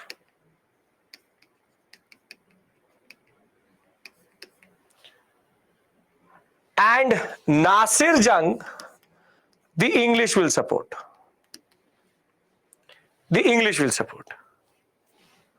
I've already done that, Satya. I put in a flow chart for first war of succession or first Carnatic war. And on the other hand, Muzaffar Jung will get the support from the French, and Chand Sahib will get the support from the French here. It's now become a match between the English and the French. Who can fight this battle? Basically, both have their own candidates. Here there's an alliance between the French, Chand Sahib, and Muzaffar Jung. And this is versus the English, Nasir Jung and Anwaruddin. Make sense? The two sides which have been developed. Is this clear? I want everybody's assertion because there is nothing here. It's just a sequence of events. Okay. Now, next what is going to happen?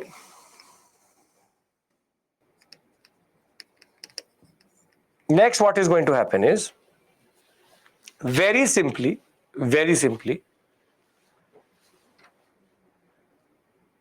the French, Muzaffar Jung and Chand Sahib will dominate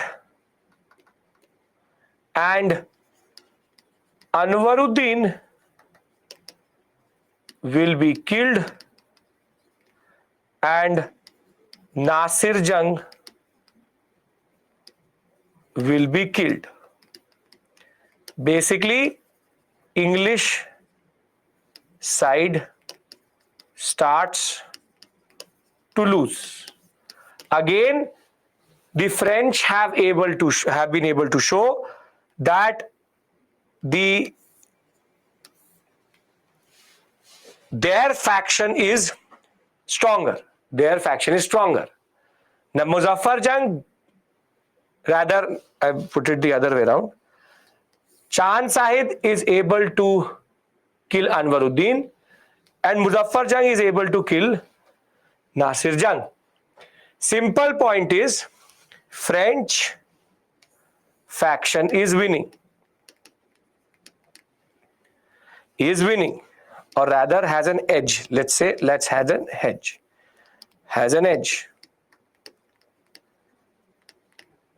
Now, very simply, this meant that the French now have influence over Hyderabad and Carnatic. They have influence over Hyderabad and Carnatic. The French take a lot of territory also, what is called the Northern Sirkars. The French also appoint a person into Hyderabad's court called Debussy. But the problem was that Anwaruddin's son Muhammad Ali was still alive.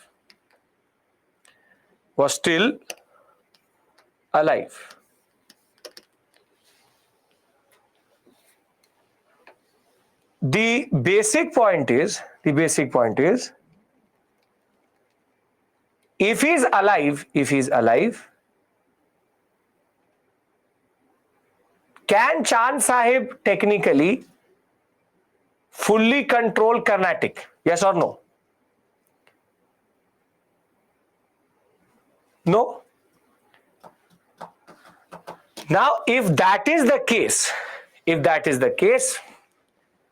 they now start to concentrate on capturing or killing Muhammad Ali. And the problem is that Muhammad Ali is able to move to a fort which is a little bit far away from the capital of Carnatic. The Carnatic capital is Arcot, and Muhammad Ali is sitting where? Yes, Rajshri, very good. Trichinopoly.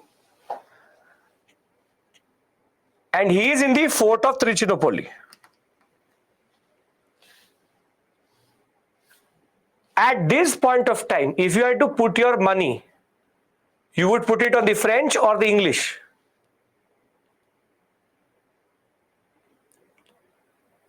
You will put your money on the French. But never do that. Never count the British out. Whilst the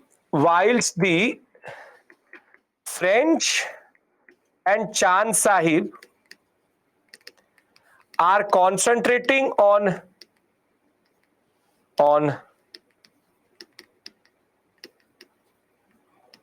Poli, the English attack Arcot. Basically, they push into Arcot. So they could know that Chand Sahib and the French are concentrating on Trinopoly. So the English attack Arcot in what is called the siege of Arcot. And as soon as that happens, Chand Sahib, against the wishes of the French, Chand Sahib dashes towards Arcot. And without the French, these all are useless. And what is going to happen is, as soon as Chand Sahib will move towards Arcot, the English will kill Chand Sahib and turn the tide of the war. And thereafter, they'll take Carnatic, and also once they have Carnatic, they will be able to take Hyderabad by killing the French supported ruler. And very simply, this whole episode will end in the Treaty of what? Treaty of Pondicherry, in which the French will conceive defeat and English will win. Now you see the beauty of English tactics. Whilst there is the whole period, it seemed that the French would win. It's just that one dash towards Trinopoli, that the French and Chand Sahib was concentrating on Trinopoli. It simply got out of hand as soon as they were able to take Arcot. They were able to take Arcot in what is called the Second Carnatic War. Simple. Let's repeat it out of the PPT and then I'll give you the flowchart. Can we do that? Is this making sense? Is this making sense? Yes, it is. Great. So let's read it out. There is a civil war in Hyderabad and Carnatic over the issue of succession. And now these European powers will start to meddle with the internal politics. In Carnatic, Chand Sahib and Anwaruddin are having a proper battle. And in Hyderabad, it is Muzaffar Jung and Nasir Jung who are fighting. So basically, there are two camps which develop. Nasir Jung and Muzaffar Jung got the support of the English, got the support of the French. And Dost Ali will get support of the Anwaruddin will get support of the English and the French. So there is one alliance which has been made. Why is this war and why is this moment very, very important? Darshan, you don't remember anything, you understand the basic concept. Don't have to remember anything. Tell me, why is this moment important in Indian history? Darshan, tell me, come on. What does it show and why is this a very dangerous moment? It's a smart move by the British, sure. It's a very, very smart move by the British, but it has shown a very dangerous tendency which the Europeans will develop. What is that? What is that? Yes, very good, Shamil. Which is meddling into Indian politics. Meddling into Indian politics. They had nothing to do at all. And basically now they're choosing sides. Have you heard about something?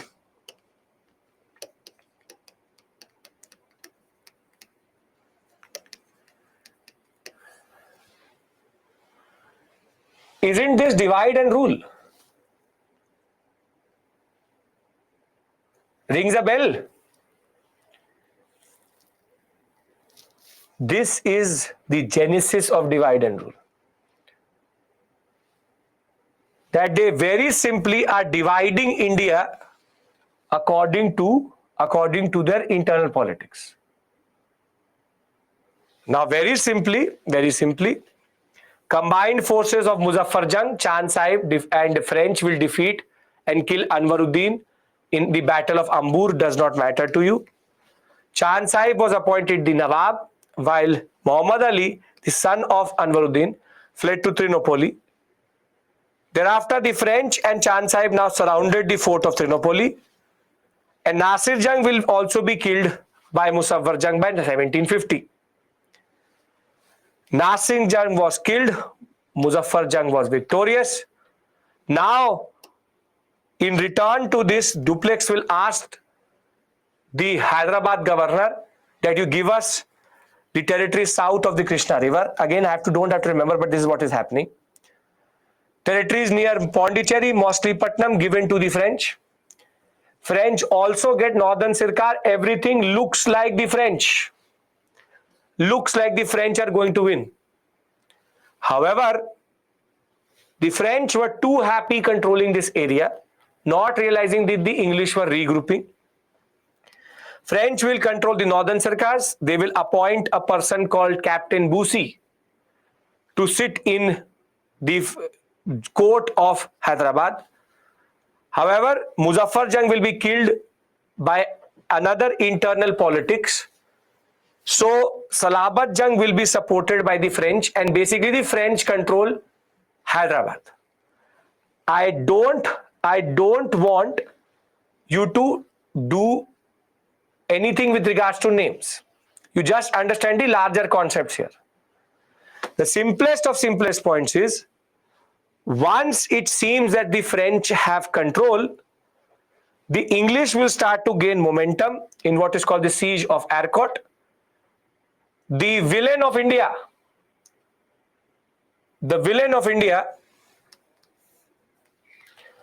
Robert Clive, again, HR1, if you're able to understand me, just follow the flowchart I'm making. Robert Clive, who won Hyderabad? The French. Clive will now come to the Carnatic sector and do a sudden raid of Arcot, the capital of Carnatic, to divert the pressure of Trinopoli. Chand Sahib will be forced to return to Arcot. Trinopoli siege will be a combined army of Mysore, Tanjore, Marathas and Robert Clive, which I will discuss with you. The fact that everybody was against at this point of time the French. And Chand Sahib will be executed and captured in the island of Srirangam. And Muhammad Ali will be installed as the Nawab of Carnatic. The English have now turned the tide in Carnatic sector, and thereafter the French will be defeated in what we call as the Hyderabad sector also. The French will not be happy with Dupleix. He will be called back, and Godehu will be appointed as Governor General of India for the French in India. His name and his actions are very well Godehu, and he will be able to then negotiate a treaty called the Treaty of Pondicherry. And in the treaty, they will say that we will give back each other our territories. We will go back to where we were, but now Hyderabad was more or less with the English. But the biggest joke of the century is said in this treaty. Both the companies promise that they will not interfere in the internal matters of Indian rulers. This is the joke of the century which they made, both the French and the English, that they will never interfere in internal politics. The simple point is, what is the Second Carnatic War? The Second Carnatic War is, after Trinopoli, English turned the tide, take Carnatic and then take Hyderabad. End of story. What happened to Muzaffar Jung? Muzaffar Jung was killed by his own noble. So the Salabat Jung was appointed. Again, I made you understand one basic point. The nitty-gritties don't matter here. The larger story matters here. Who won the Second Carnatic War? You tell me.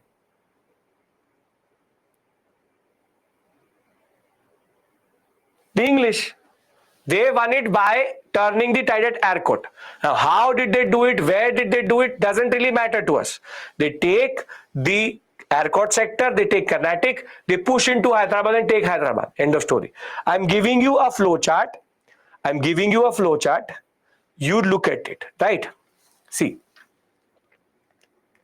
you have Hyderabad and Carnatic,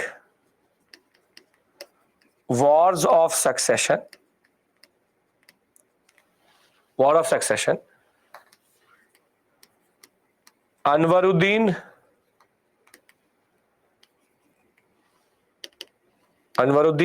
Nasir Jung and the English versus Chand Sahib, Muzaffar Jung and French.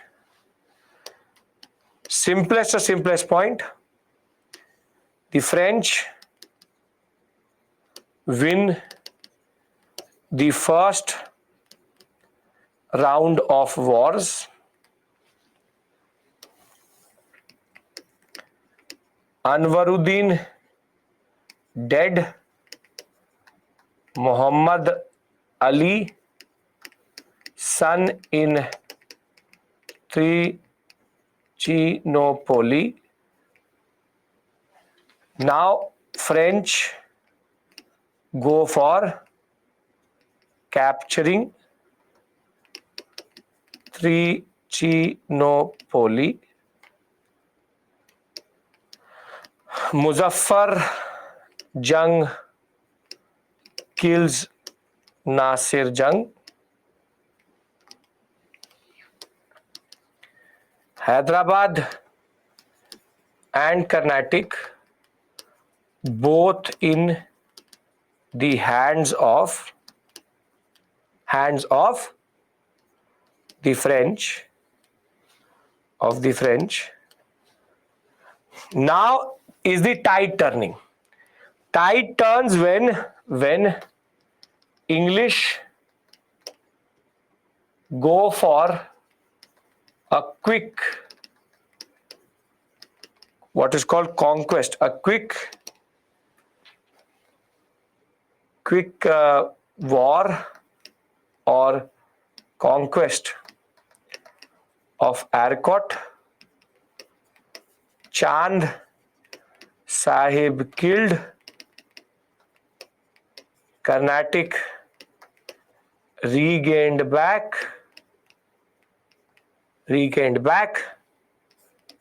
Hyderabad follows.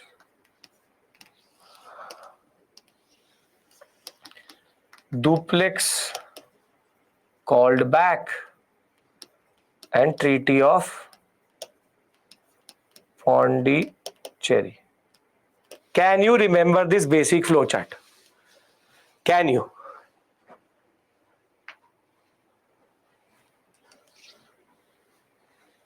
Yes? Is this clear? Please, you have to tell me. These are very longish descriptive stories. I'm trying to give you a basic idea here. There is no way out. There is no magic I can do. And there is nothing. I can only make it as engaging as possible and as clear and simple as possible. What happened in Hyderabad is the English dash into it and kill Salabat Jung. That's it. See, the French are all good till a point. Once the English, Robert Clive comes to India, Clive changes the tide quickly, very, very, very quickly.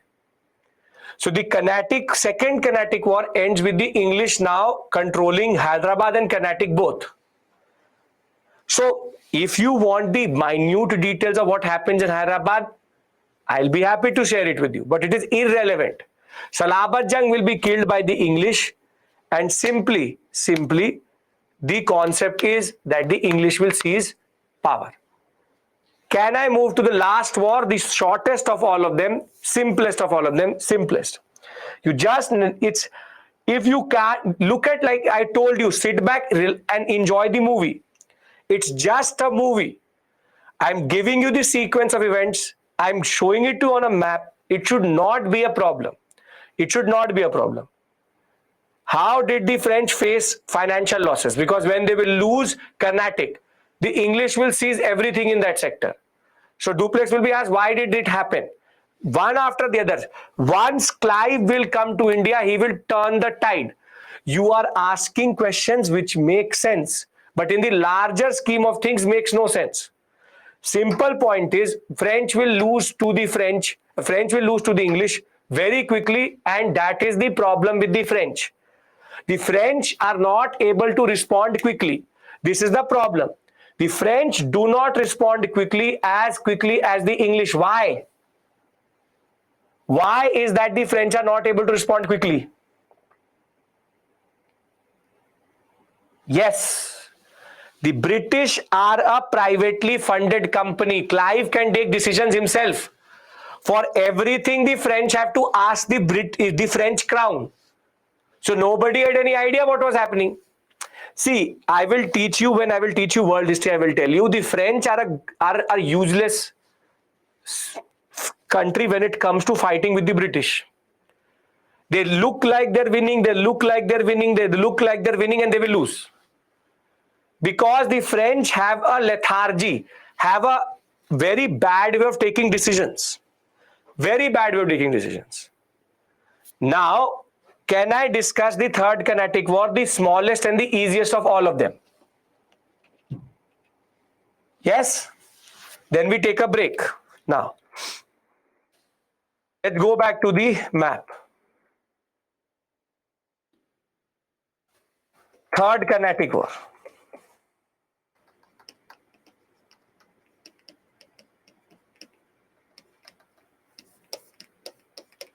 You will find these two dates, both of them written. Dates don't really matter for me. They're only good to write one thing, which is constitutions. That's it. The French know how to write constitutions. That's it. Okay. That too don't know how to implement them, only write constitutions. We'll discuss that in world history, French Revolution. Now, the Third Carnatic War context is again back in Europe. Which is called the Austrian War of Succession in 1756-63 period. Maria Theresa will die. And now again the question of who will come to power in Austria comes to the question, and again the British and the French will come to odds with each other, and they will fight a war. That war will go on for how many years? 7, and that is why it is called the 7 Years' War. Very simply named 7 Years' War. 7 Years' War is an extension of the Austrian War of Succession. I'll give you a question and you will realize that what really matters in this story. I'll give you a mains question and then you will realize what type of question can come. So now 7 Years' War is again happening. So the context of the Third Carnatic War has led to the what we call as the 7 Years' War. And because it is the 7 Years' War which has become problematic, it will again spill over into India. And this time again, you will have Pondicherry and Madras in picture. But there will also be another sector here, which is called Vizinga, technically Vishakhapatnam, but the old name, which is called Vizinganagara, which is nothing but Vishakhapatnam. And there will be one very important battle at a place called Vandewash. At a place called Vandewash. Again, here the first aggressor is the French. The French will move and capture Madras and the Visakhapatnam sector. French will capture.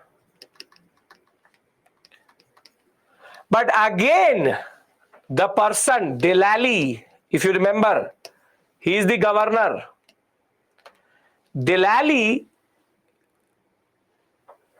will not be able to hold on to either Madras or Visakhapatnam because of no reinforcements. Why didn't the reinforcements come?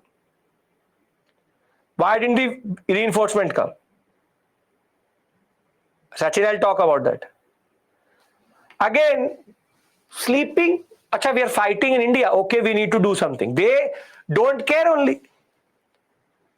And now the English will get up, the mighty English in that sense will recapture Madras, recapture Visakhapatnam, and the French and the English will meet in what is called the Battle of Vandewash. And the French will be fully defeated.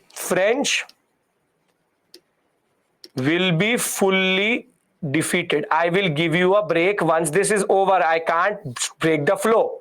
It's already too many names. Will be fully defeated.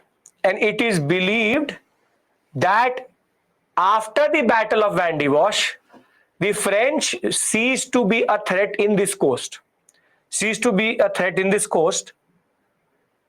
And the English will be able to first humiliate Delali, then humiliate the French, and basically win over this sector.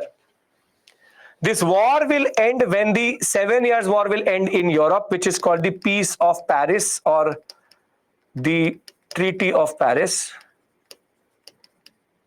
And at the Treaty of Paris, the French will be pity. They will be given they'll say, take Pondicherry, no issue. Take Pondicherry, enjoy.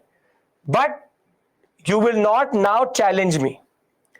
So the English, out of pity, out of humiliating the French, will say, take Pondicherry. But after this, you will not dominate or try to dominate this area.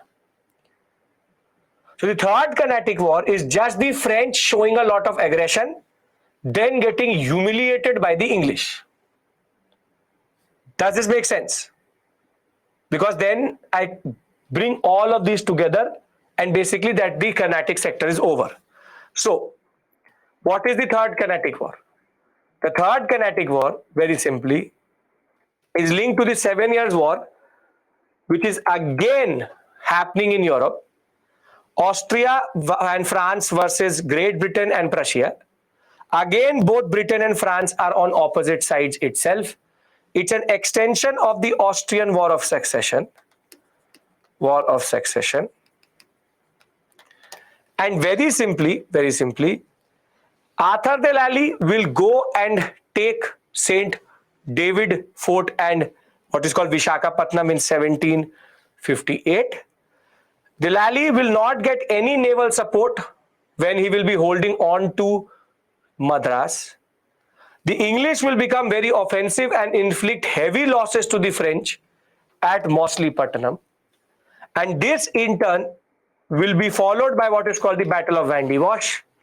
And the English general de Coote will totally defeat the French under Delali. Pondicherry will be gallantly defended by Delali. However, he would have to give it up by 1761. And he will be taken as a prisoner of war to London. This battle is seen as the turning point of French and Anglo-French rivalry in India. because after this, the French will cease to be anything or of any use to the whole story. The Lally's mistake, one after the other, was that he had removed any influence which was there in Hyderabad. The English were very quick to take over Hyderabad after the Second Carnatic War. French had lost all influence in the Deccan sector. Delali is also not a good general because he used to humiliate his subordinates. So they were already demoralized before fighting with the English.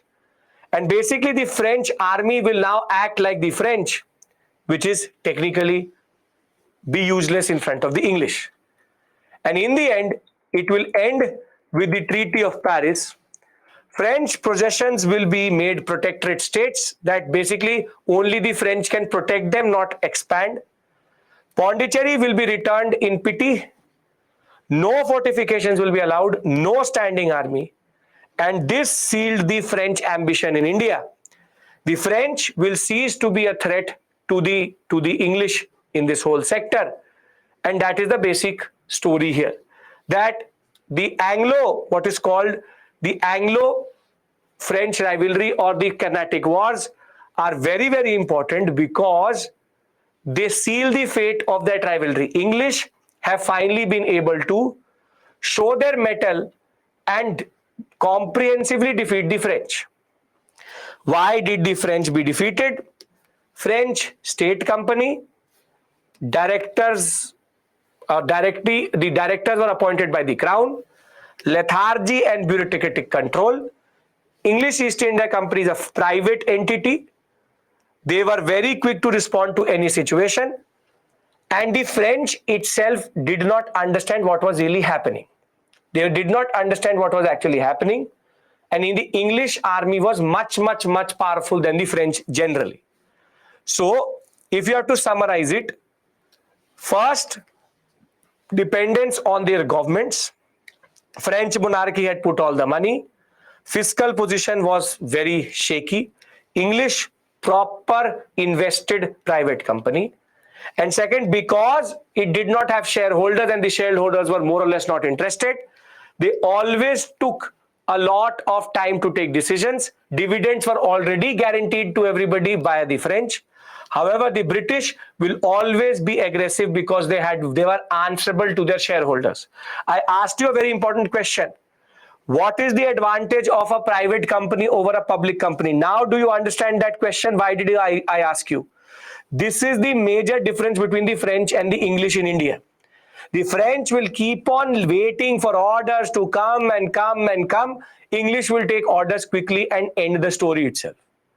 Simply, before we now take a break and before we go to Bengal itself, these are the three Carnatic Wars. First, second, third. For the examination, remember this. Aix-Ponpa, Aix-la-Chapelle, Pondicherry, Paris. French were victorious in only one. Thereafter, both they are defeated. Years don't matter because I will show you in the end what to do with the years. Simple. Before we talk about conquest of Bengal, the first Carnatic War is a product of the Austrian War of Succession. The third Carnatic War is an extension of that, which is the 7 Years' War. The second Carnatic War is about internal politics. Simple is the French were initially very powerful. The English are able to take it back. Now, can I give you a mains question to demonstrate what type of question will come from this area? And then you tell me, do the names really matter? Okay. Very simple. Very simple.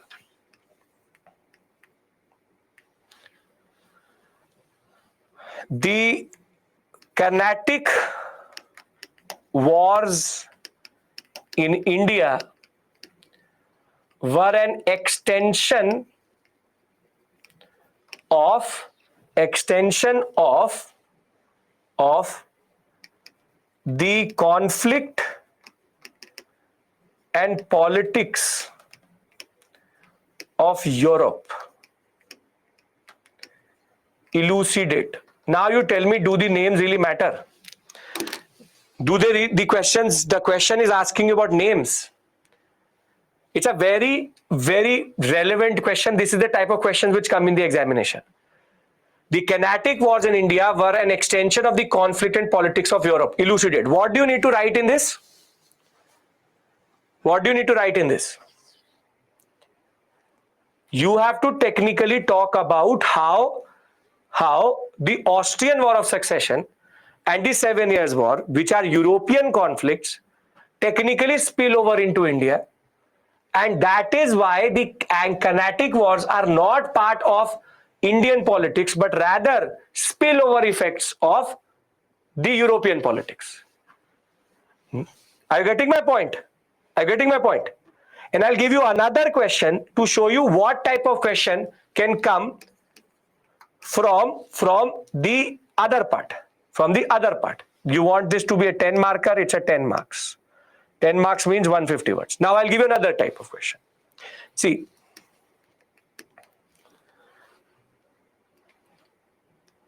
the Second Carnatic War introduced a dangerous tendency in the Indian subcontinent and showed the real intention of the Europeans in India. Comment. 10 marks. Now tell me, is the second question asking you the story of the Second Carnatic War, or what is it asking you about? It's asking you about the implications of that war. What is that dangerous tendency we're talking about? Meddling of the Europeans into Indian politics. And you can easily say that basically divide and rule was the new tendency they were able to use to technically capture and increase their influence.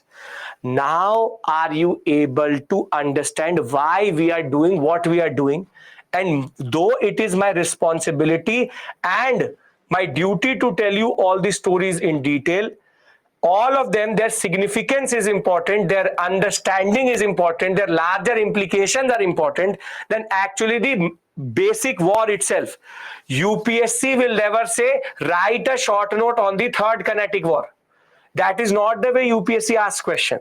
UPSC will always ask questions which are conceptual, theoretical, trying to understand that do you understand the politics itself. Now, if this is clear, can we take a break and agree to be on the same page when I'm now going to teach you Bengal? East India Company is not controlled by the government directly. It is controlled by its court of directors. I want everybody. See, this is I told you in history there is this painful part. This and the social religious reform movement, tribal and peasant revolt. Other than that, there is no area like this. I promise you. You have to bear with me in Carnatic, Mysore, Maratha, Bengal. I'm already telling you this and I want your agreement before we take a break. The wars, socio-religious reform, tribal and peasant. These are the three themes which are factual. You promise me that you don't judge modern India by these three themes. Then only I take a break. You need to promise me this, that we don't judge history by these three themes, because this is actually not history. Trust me, and this is a very big request from me. And if you actually will agree with me on this, I will make sure that you never struggle in modern India. Don't judge, don't get bogged down. The British wears us down, don't get bogged down. Once we are out of these themes, land revenue settlements, commercialization, drain of wealth, deindustrialization, you will literally enjoy. Promise, and that is my promise to you. Let's take a break now. We'll be back at 7:30. And once we are back, we talk about Plassey Buxar. Plassey and Buxar, the most important discussion. Plassey and Buxar, right? Thank you. Thank you for your patience and thank you for being understanding. Thank you. Okay.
ADBC, I'll try to do something about it.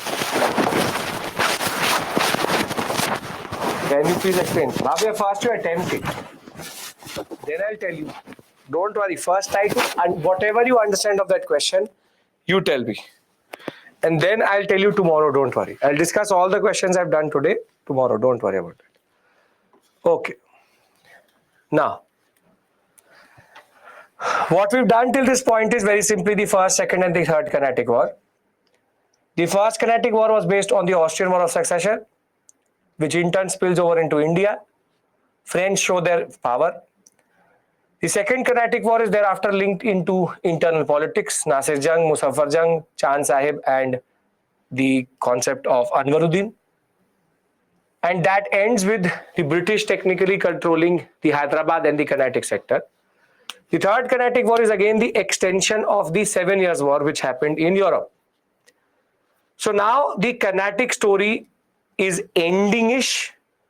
In between, the Bengal story will start, because if you look at the dates, 1754, 1758, before one month, just before, 1 year before that, something is going to happen in Bengal, and we need to understand this. Can we basically now go to Bengal? Can we go to Bengal? ADBC, just read the PPT. If it doesn't make sense, email me. We'll figure it out. Don't worry about it. Now, see, Bengal is a very important sector. A very, very important sector. And the Bengal politics is also very, very interesting in the sense that when we talk about the Nawab of Bengal, whatever you want to call him, Nawab, Sultan, whatever, there are two very important factions which control this Nawabship. First are the bankers, second are the traders. Yes. There's nothing, no connection, ADBC. Just concentrate here. We are talking about Bengal, and in Bengal, that is a wholly different sector itself. Bankers and traders are very, very important. Basically, if you have their support, you can come to power. You can come to power. And there's a very important, 2-3 very important bankers. Jagat Seth and Omi Chand. Jagat Seth and Omi Chand are literally kingmakers at this point of time. And there is also internal politics of succession. Same story, internal politics. Ghasiti Begum will discuss all these things. The king, the Senapati wants to be the king. The cook wants to be the king. Everybody wants to be the king. Simple point is, if you ask anybody, what do you want to be? We want to be the Nawab. So the basic problem is that everybody has their own internal understanding, and bankers, meaning the people who fund the government, are very important.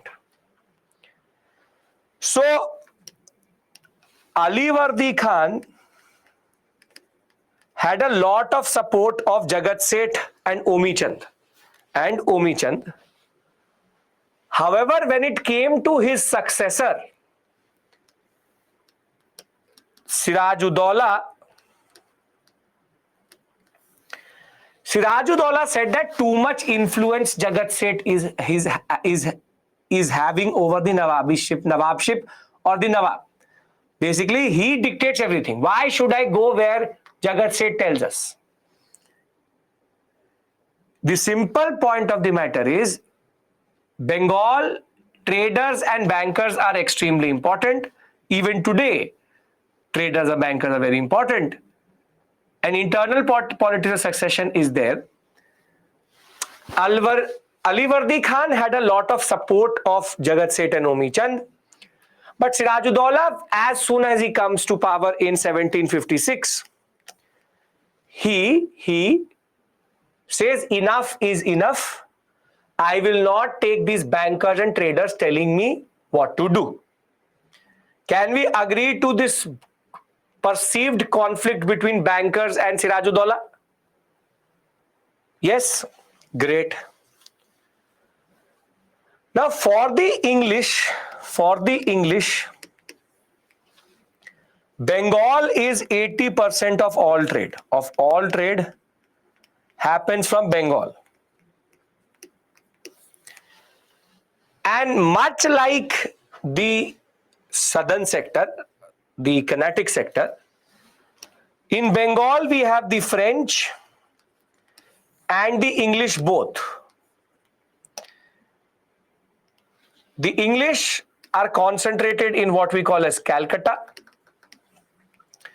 3 villages together, Govindpur, Calicut, coming together to what is called Calcutta. And the French are in a place called Chandranagar. They are also in what is called the Kasim Bazar area. Basic point is, if this is Bengal, and you have the Hooghly or the Ganga rather going through, on both sides of the Hooghly, you have settlements.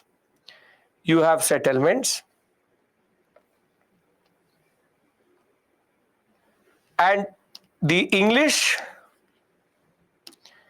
and the French exist vis-a-vis each other. The English enjoy the 1651 Farman and the 1717 Farman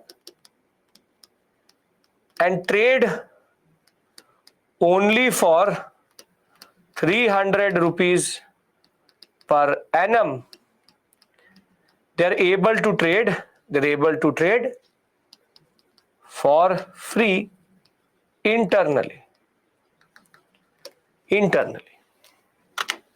Any issues in the 2 stories I told you, which is Bengal technically controlled by the Sirajuddaula, and Sirajuddaula is not having good relationship with the bankers, and English and French both are present in Bengal, and basically the English French are in front of each other. So this is Bengal. Both are present, and Sirajuddaula technically does not have a good relationship with bankers. Scene set. Can I talk about the story now?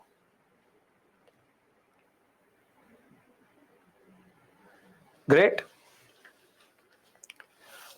Now what happens is that in between 1756 to 1750, rather 55 to 56 period, 55 to 56 period, 55 to 56 period. See, Anglo-French rivalry comes to Bengal.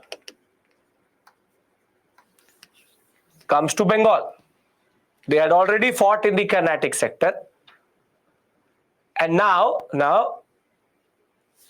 there's a rising tension between the French and the British. So the tension between French and English, and the resultant concept is both start to fortify, which is make walls and install weapons in their factories without asking Siraj-ud-Dawla without asking Siraj-ud-Dawla. So though both know that there could be a fight in Bengal itself, they start to fortify their settlements. Both start to fortify their settlements. And very simply, Siraj-ud-Dawla now will not like this. Siraj-ud-Dawla already had a problem with the British, how they were exploiting Bengal. Siraj-ud-Dawla will not like either of this. Which is, basic point is, English already over exploiting the Farmans, and add to it this basic tension. What is the tension? The tension is Anglo-French rivalry, which is happening where? In Europe. In Europe. There's a rising tension between the French and the English in Europe, and very simply the English don't and the French don't want to fight in Bengal. If there is going to fighting, there will be fortification. Aurangzeb is already dead, 1707. The already 50 years of his death. The basic point of the matter is, now Siraj-ud-Dawla, please listen to me. Tension means, what is tension? Tension means conflict.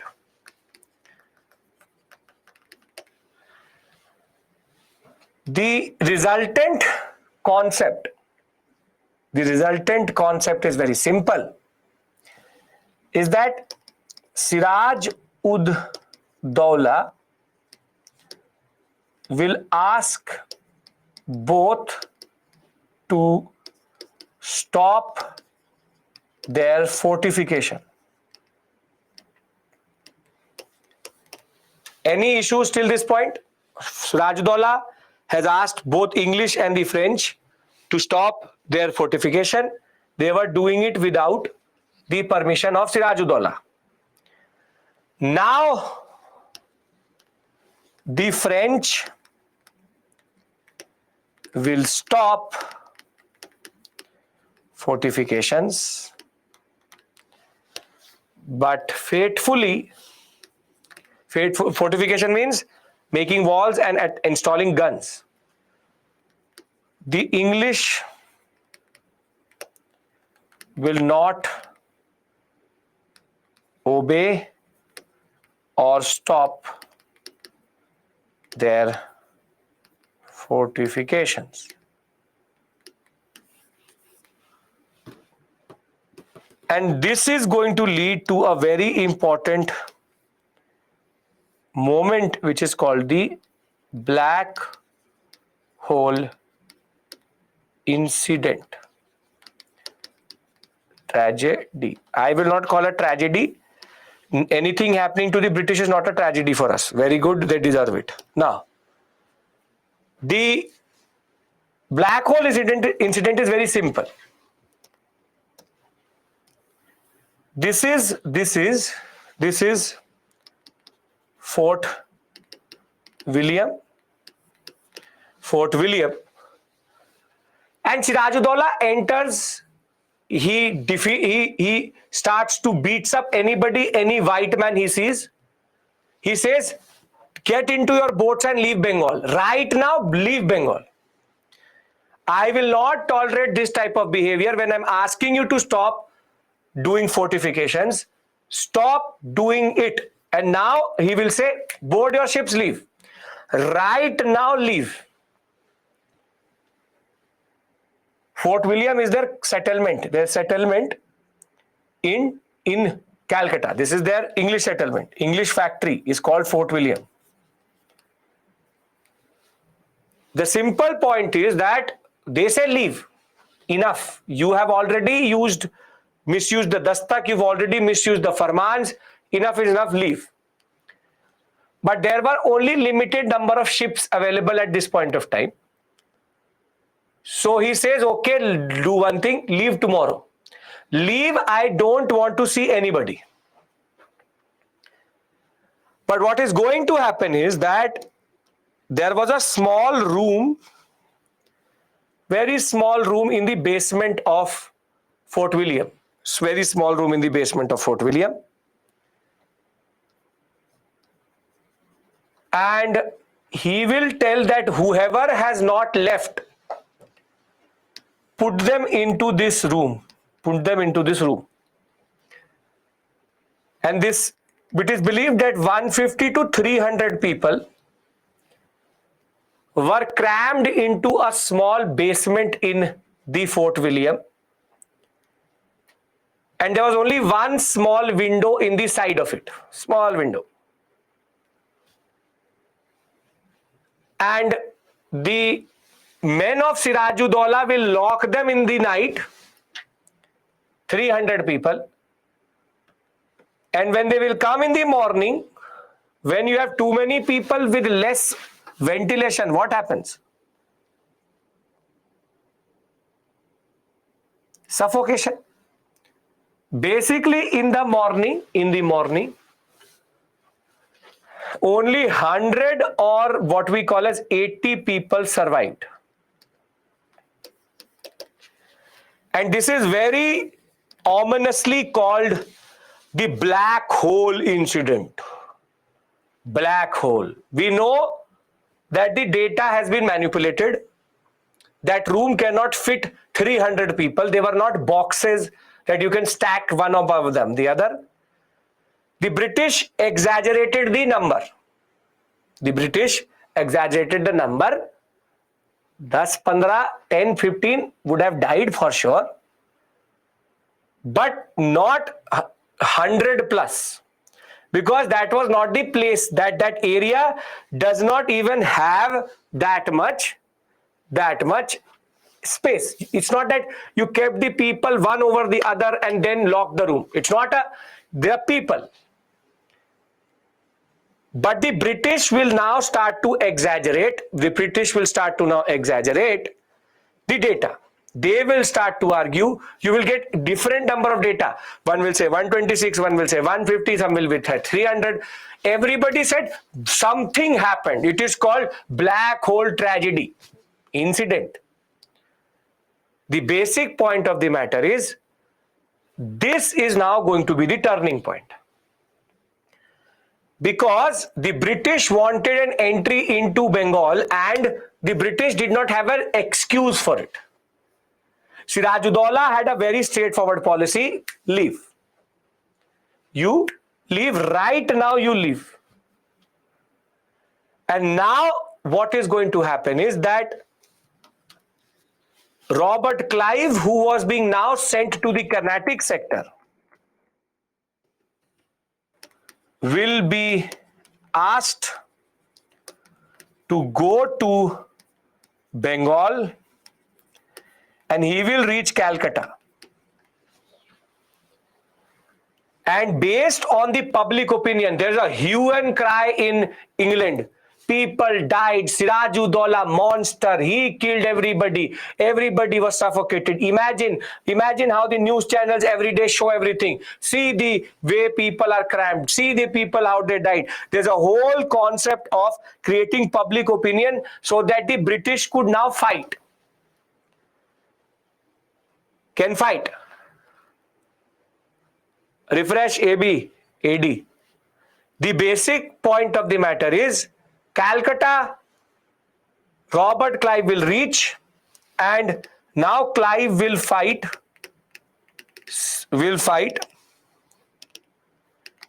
Sirajuddaula, and British will win. And they will sign what is called the Treaty of Alinagar.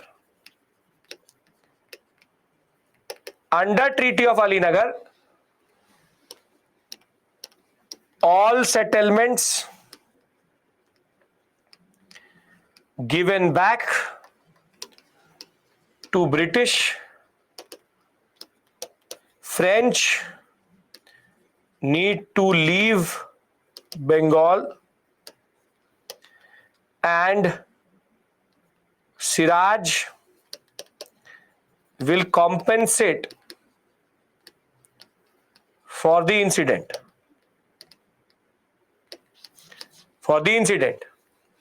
So now the British are showing their true colors. So basic sequence is rising tension. Siraj says no. English don't stop. Black hole incident happens. And now Treaty of Alinagar is signed when Clive will fight with Sirajuddaula. Sirajuddaula did not have the strength anyway. And the British will win and now sign the Treaty of Alinagar. Till this point, everything is clear. Rahul, refresh. Yes? Very good. Now. Clive was like, I need to kill the issue.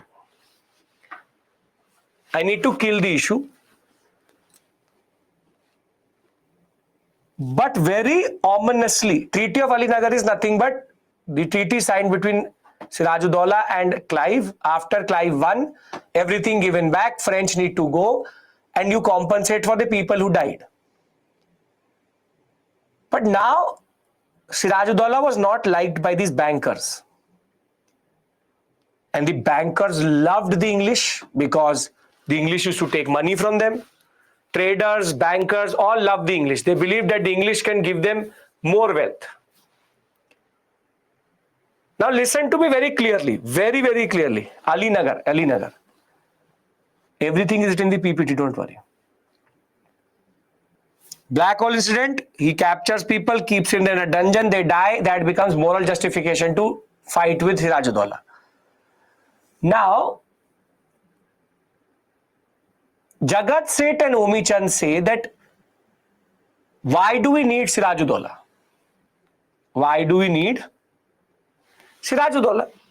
Basically, he is only hurting us and he's hurting, these are Indians. They're hurting us and they're hurting British interest. So now Clive was looking for a solution. He knew that Sirajuddaula next day or next month or next year will again regroup and he will come for the English. So now Robert Clive starts to look around in Bengal to find a solution. And in the most fateful of everything, fateful moment in Indian history, Jagat Seth and Omi Chand will invite Clive and explain to Clive that no one really likes Sirajuddaula. And what they will explain to Clive is that there's a set of people in Sirajuddaula's court which don't want him there. And if you are able to convince them, it's all a conspiracy explained by Jagat Seth and Amir or Omi Chand to Clive that see, the Mir Bakshi, which is the Senapati, he himself wants to be the king, Mir Jafar. They said that the officer who is in charge of Calcutta, he is also not happy, Manik Chand. Rai Durlabh, who was the treasurer of the Nawab, he also wants to be the Nawab. And the aunt of Sirajuddaula, Ghasiti Begum, is also not happy with Sirajuddaula, along with his biggest contingent commander, Kadim Khan. Now you tell me one thing, this type of information would Clive get automatically?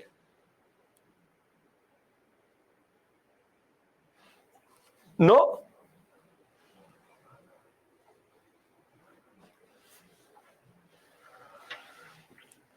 He was given this information by the collaborators. This is called the Vibhishan moment in that sense, that basically all internal politics of Sirajuddaula is very well explained to Clive. Clive now understands that if I play Ghasiti with Kadim Khan, with Rai Durlab, with Mir Jafar, all of them want power. And Jagat Seth said that if you play them well, they will be ready to betray Sirajuddaula. And now Robert Clive goes into an understanding with all of them. And the understanding was, I will provoke Sirajuddaula for a war. Kadim Khan, don't fight. Mir Jafar, don't fight. And once you enter the battlefield, just retreat. And basically, out of his four generals, Kadim Khan, Mir Jafar, Mir Majan, I'll tell you that, Mir Madan and Mohanlal. These are the four basic. Mir Madan, Mohanlal, Kadim Khan and Mir Jafar. Only two will fight. And this battle is faithfully called the Battle of Plassey. At Plassey, Sirajuddaula was not defeated. He was betrayed. There was no battle. Basically, his own men left him to die, and the son of Mir Jafar is the one who goes and kills Sirajuddaula. If this story doesn't make you really angry and make you really understand what is happening here, then I'll repeat it for you. Battle of Plassey is not a battle. It is the internal politics of Jagat Seth, Omi Chand, Manik Chand, Rai Durlab, Ghasiti Begum, Kadim Khan and Mir Jafar to basically give Clive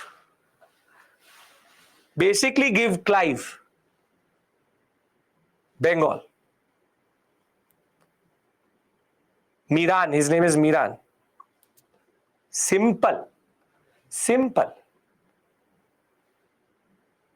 Clive goes to war with Siraj. Siraj has four generals: Mir Madan, Kadim Khan, Mir Jafar, and Mohanlal. If you add all of them, you get the Bengal army. Simple point is, Mohanlal and Mir Madan will fight. But the biggest contingent won't. Clive was handed Bengal on a platter, literal platter. And as soon as Sirajuddaula will be killed, Mir Jafar will be now made the Nawab of Bengal. Can I repeat this story out of the whole PPT so that we reinforce it? Yes? Great. Now, anybody who was not able to listen, please listen to me. One of the richest province is Bengal. It had authority over Bihar, Orissa, Bangladesh, that whole sector. 60 to 80% of all British imports are happening via Bengal itself. By 1698, they were controlling what is called Calcutta, Sutani, Kalikata, and Govindpur, these three villages. By 1651, they already had access because of the Farman. They built a very small fort factory in 1696, which is called Fort William. And basically, the British were always interested in Bengal because that is a very important sector. Now, there was proper rampant corruption and misuse by the company. We know that, and the Nawab did not like that. And when Sirajuddaula will come to power, he will not like the fact that the British are playing Bengal. And this suspicion was starting to rise, and Murshid Quli Khan was also very suspicious of this story. However, when the British and the French will start improving their fortifications in anticipation of another war, First Carnatic War had already happened, the Sirajuddaula will say, don't, stop. Without the permission, you can't do it. The French will agree, but the English won't. And when the British refuse to cease their constructions, the Nawab will reach Calcutta with 3,000 men, and he will take everybody in the factory and in the fort prisoner at Qasim Bazar. And this will be the turning point of the story, because this in turn will lead to what is called the Black Hole incident. Fort William had been surrendered, but with people suffocating because of his officers putting them in a small dungeon, a basement, now rises the conspiracy that we need to take Bengal. The British started to show their own people as heroes against the Nawab, who is a monster. Now there was a justification to fight with the Bengali army or with the Nawab itself. And with this, Clive will reach Bengal and he will be diverted to take revenge for the Black Hole incident. In February of 1757, he will come there with a very strong navy and he will defeat Sirajuddaula, and they will sign what is called the Treaty of Alinagar. The English were given all former privileges, granted the permission to go for fortifications, and you need to pay for the compensation for everything which the English to take compensation. The English are very, very quick to take compensation, very quick to take compensation. For everything they do, they take compensation. Haven't compensated for anything till today, but they take compensation very quickly. Now, what do you need to remember for prelims examination is just that Plassey happened in Bengal, that's it. Don't go into the story. Now Clive will enter into an agreement with the leading men of Nawab's court, Jafar, Jagat Seth, Omi Chand, Manik Chand, Rai Durlab, Ghasiti Begum and Kadim Khan. And about 30 kilometers away from Murshidabad, the capital of Bengal, on 23rd June 1757, battle will happen, what is called the Battle of Plassey, but only in name. The battle was merely a skirmish, as nobody really fought from the side of Sirajuddaula. Only Mir Madan and Mohanlal will fight. And the Nawab will be killed by Mir Jafar's son Miran, in turn ending the Battle of Plassey with basically Mir Jafar as king. Mir Jafar as king. Why is it important? Because now Mir Jafar will shower the English with money. Shower the English with money beyond exception. Beyond exception. Which is that now Mir Jafar will just become a puppet in the hands of Clive. And this battle, though not decisive, will be the turning point for Indian history. Remember, Battle of Plassey is just a small war in which nobody technically helped Sirajuddaula. But there was still hope because full Bengal had not gone to Clive. One of the richest province was now under his puppet Mir Jafar. But basically, the Plassey period, the Battle of Plassey, is just a small moment. It is not Plassey but Buxar which changed everything. Because Plassey appointed Mir Jafar, which was still okay. Buxar is going to be the turning point. Can I talk about Buxar now? Basic point is imagine school. I'll tell you very simply what is Plassey. I'll tell you Plassey. You would have seen Plassey in your own house. You have three siblings. For example. All three of you want to go to, for example, to the theme park. Now what is going to happen is All three will say that let's go to mom and dad, and we will say that we want to go to the theme park.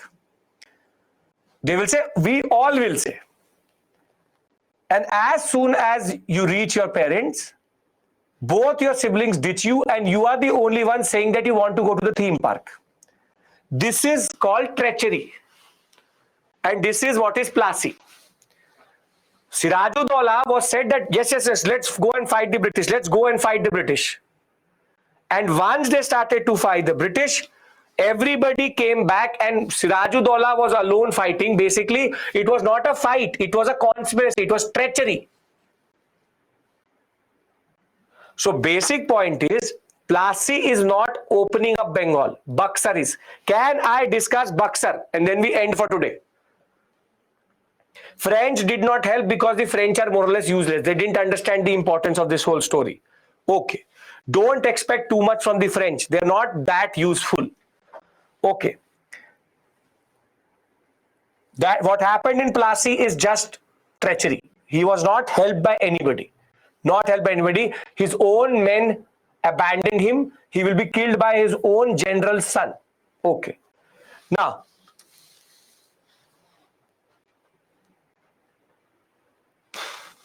Now, Mir Jafar has come to power.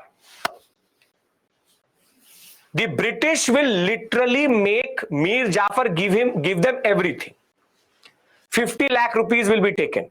Because I fought, thak gaya hu. 50 lakh rupees de do. Because I was fighting, I'm tired. Give me 50 lakh rupees. Because there was inconvenience in fighting. They will take 50 lakh rupees.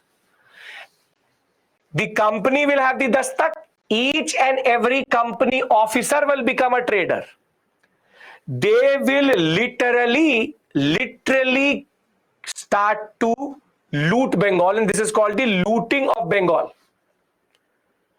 Bengal will literally be looted. Literally be looted. So, Mir Jafar completely dependent on the English. Murshidabad will now be under Clive sitting there. Clive will actually become the Zamindar. He'll become the Zamindar of Bengal. Any other European power will be removed. British officers will pay no tax if they even trade themselves. Imagine that the custom officers themselves start to become export importers. The company received the Zamindari, meaning that they become the owners of the 24 Parganas area. Robert Clive has now been given the most important position, the governor of Bengal. He's been made. 50 lakh rupees has been transferred. 50 lakh rupees has been transferred by Mir Jafar to company officers, and all French settlements are removed. Basically, Mir Jafar was just letting the British loot Bengal. Personal trade was allowed. Local traders were not able to compete. Dastaks sold to anybody and everybody. And the first dastak, tell me, who will receive the first dastak? The first concession? You tell me. First governor of Bengal, Clive, yes. Tell me, who is that person who did all of this? Clive is the person who gives the dastak. Whose idea was this? It was not Robert Clive's. It was not Farooq Siyar. It is not Mir Qasim. You know the answer. Very good, Shamil. Jagat Seth. Both Jagat Seth and Omi Chand will technically get duty-free, friendly local passes. Gifts will be accepted. The Nawab will literally go bankrupt. The Nawab will literally go bankrupt. Bengal was looted like it was the personal property of Robert Clive. Clive, from a general, became a millionaire. From a general, became a millionaire. Millionaire. Literal millionaire. And the simple point is that now Mir Jafar will start to feel, what am I doing? What am I doing? I'm literally selling Bengal. So his conscience will rise. Finally, that person will get a little bit of guilt. And in 1759, he will approach another power which was there in India other than the French. Whom?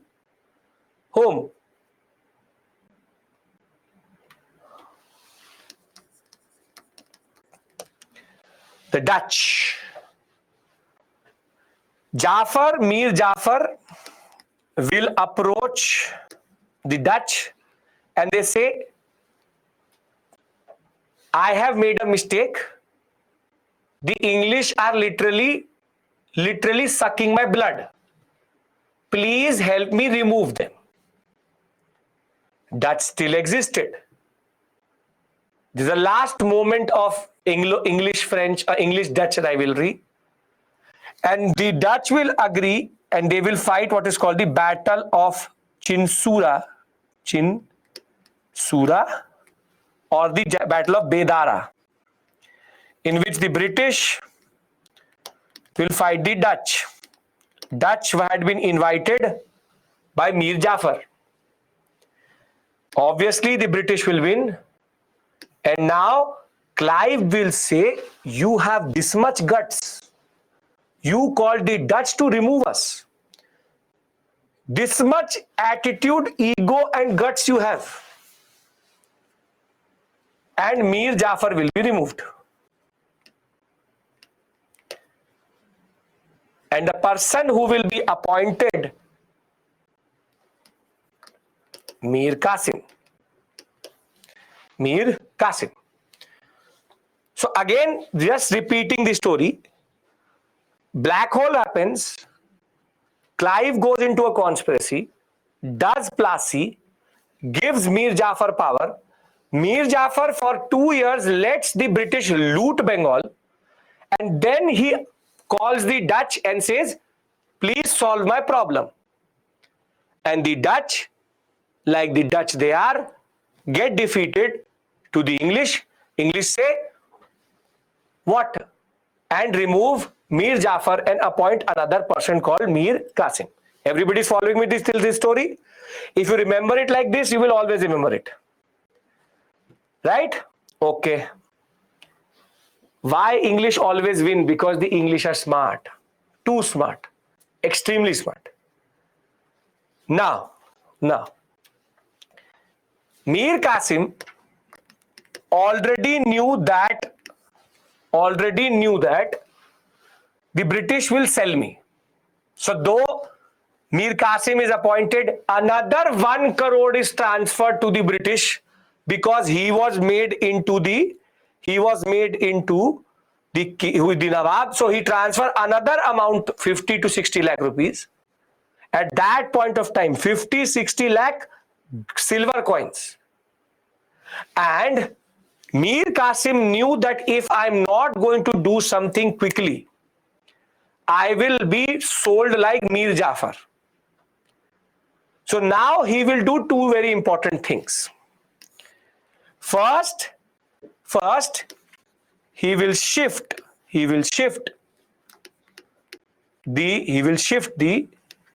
capital to Munger.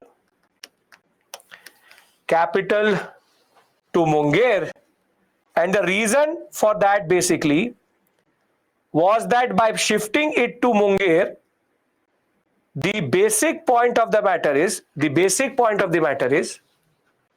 that he wanted to move away from Murshidabad.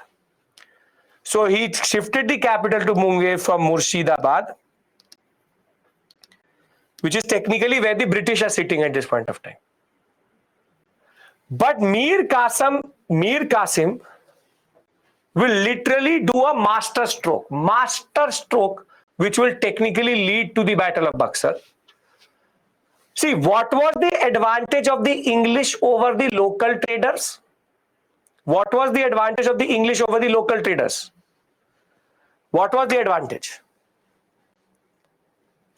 The advantage was that the English don't pay any tax because they pay 3,000 rupees. Yes, they have the power to trade freely and for free. Yes or no? You have to agree with me. They are duty free because they pay 3,000. Yes. So what Mir Qasim does is he makes whole of Bengal duty free for anyone and everyone. And everyone. Huge farman. And the British will not like it one bit. The British will, technically the farman has been undercut. There is no point of the dastak, there is no point of the pass, there is no point of the farman because everybody is now a Britisher. The British will say, how dare you? And Mir Qasim will very quickly realize that he will not be able to fight the British alone and he will flee to Awadh. And our second hero of the story comes to picture, Shuja-ud-Dawla. Shuja-ud-Dawla. Mir Jafar will be again appointed back as Bengal Nawab because somehow there was no other useless person to use. And now Shuja-ud-Dawla and Mir Qasim will say that we can't fight the British alone. And they will go to Shah Alam II sitting in Delhi. And this tripartite or triple alliance will now fight the British at Buxar in 1764. And as soon as the British under Thomas Munro will reach, the British will break through. They will literally bomb the army, and Mir Qasim will run away, and Shuja-ud-Dawla and Shah Alam II will surrender. And once they will surrender, the Battle of Buxar will lead to what is called the Treaty of Allahabad. And in this Treaty of Allahabad, the British were made the Diwan of Bengal, Bihar, and Orissa, in which what we call the 1765 grant of Diwani rights, which is revenue collection rights. And now the British transform from a small company. The East India Company now is a territorial power in India. Therefore, now the British will literally control this whole sector of India, and they will have the right to collect taxes. They will have the right to collect taxes in this sector for nothing at all. Is this clear till this point, everyone? I will read everything out to you. Is this making sense? Now, the British were smart. The British were smart. There are two offices. There are two offices in the Bengal administration. There are two offices in the Bengal administration. What are the two offices? Two offices. What are the two offices? I will read everything out to you. What are the two offices? Diwan and Nazim. The British said, we don't want Nazim's power. We only want Diwani. Why do they want only Diwani and not Nazim's power? You tell me.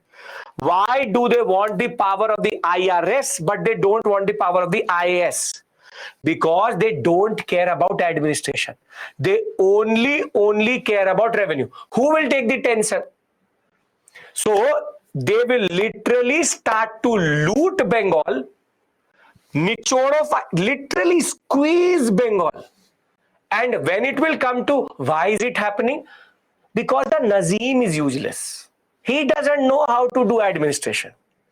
Clive knew where to stop.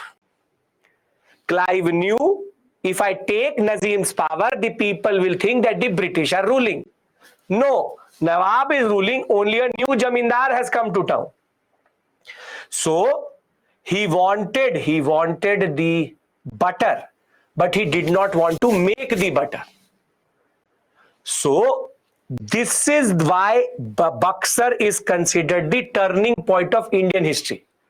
Because now the British cease to be a company, a commercial power, but a territorial power they will become.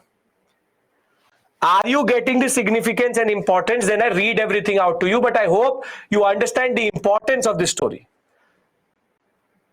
Is this making sense, everyone? Is this making sense? It is? Great. So let's read it out. And then we break for today. So simply, Mir Jafar has become bankrupt.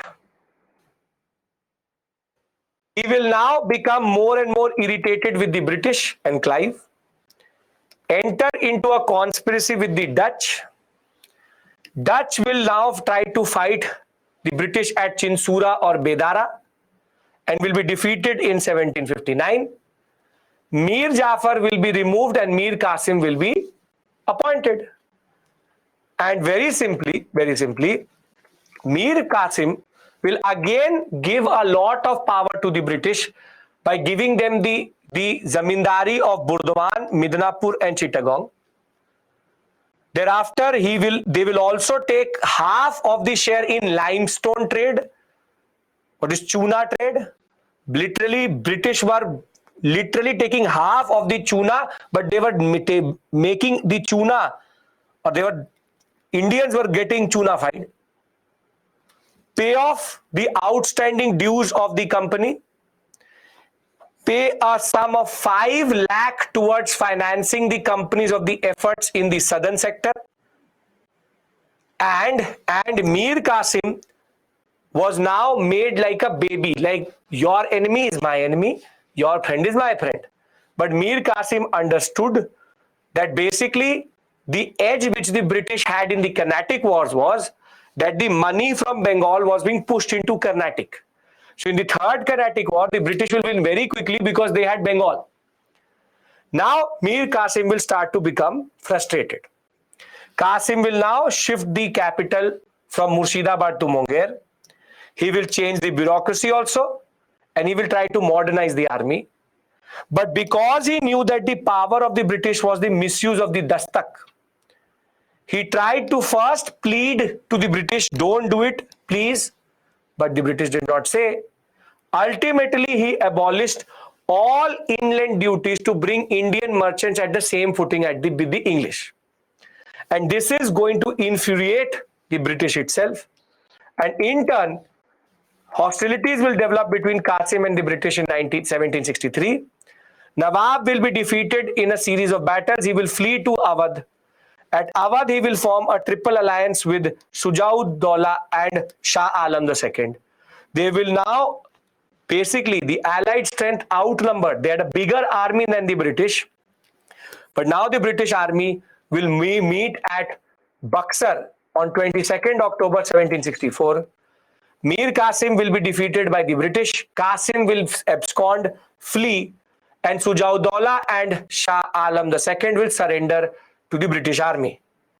What they will fight and basically do is, what the consequence of this is, and this is very, very important for you, is that the Treaty of Allahabad was signed in 1765, and the basic point was Midnapur, Burdwan was fully transferred to the English.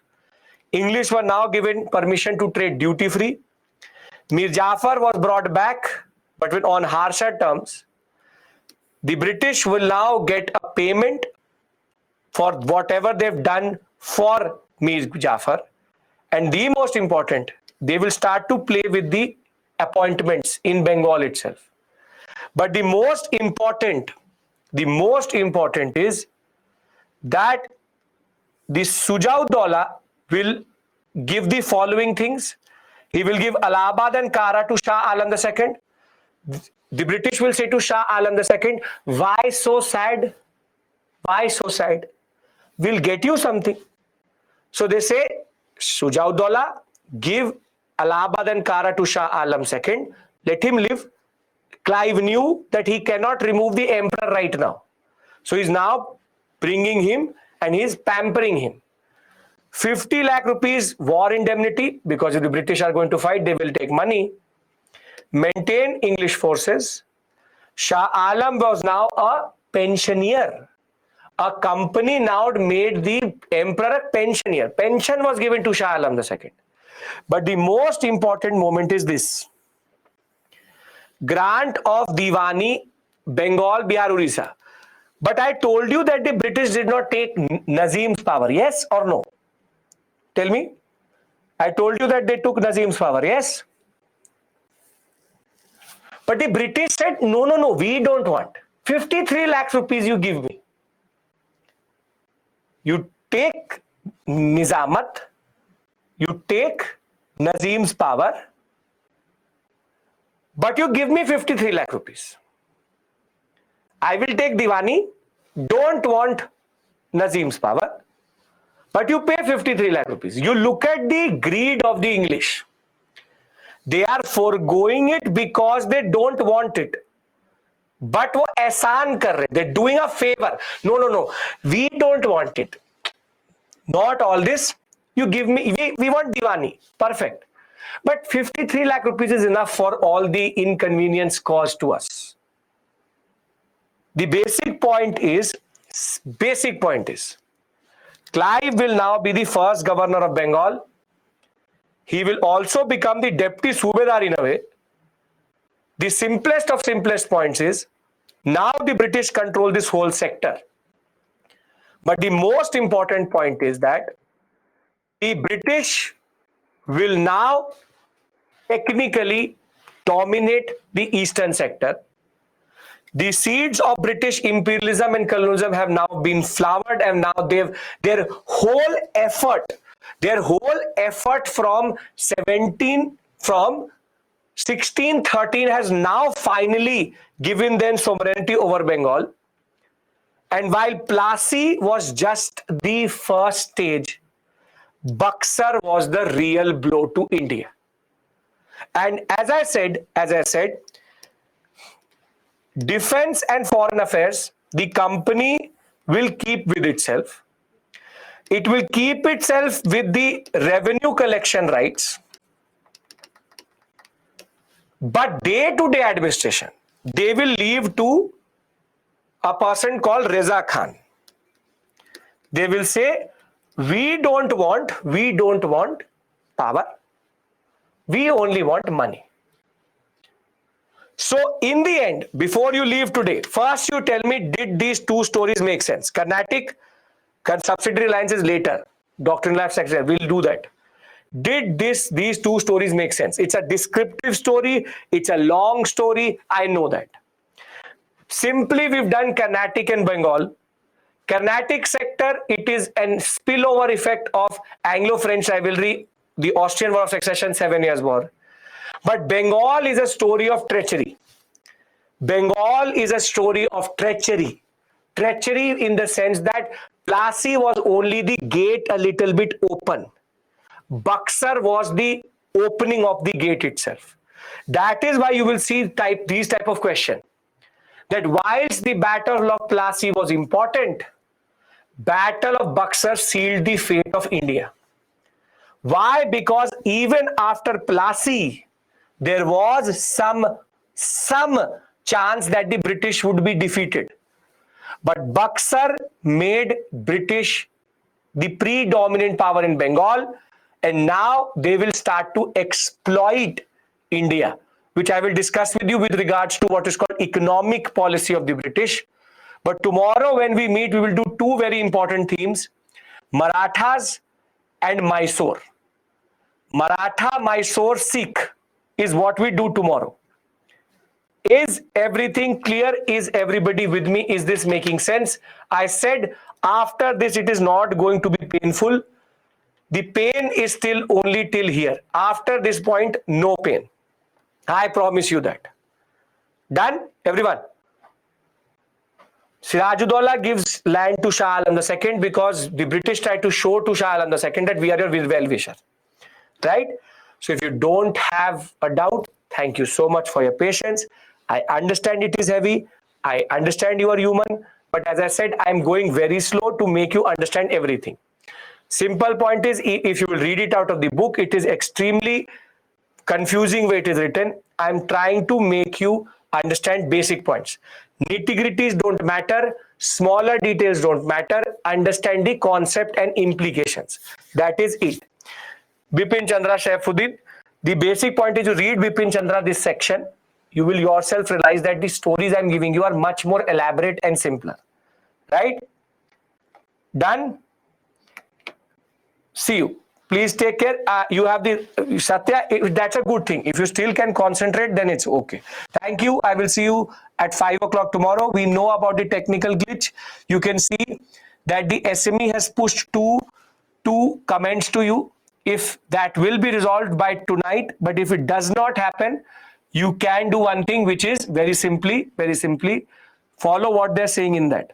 Thank you. Take care. Good night. Thank you for your patience. Thank you for your promise. I will see you tomorrow. Last class of pain. Promise. Last class of pain. We will now start to pivot towards economic history. That is extremely interesting. Extremely interesting. The pain I'm talking about is facts. A lot of facts. That's way. No, Bhavya, not at all. Not at all.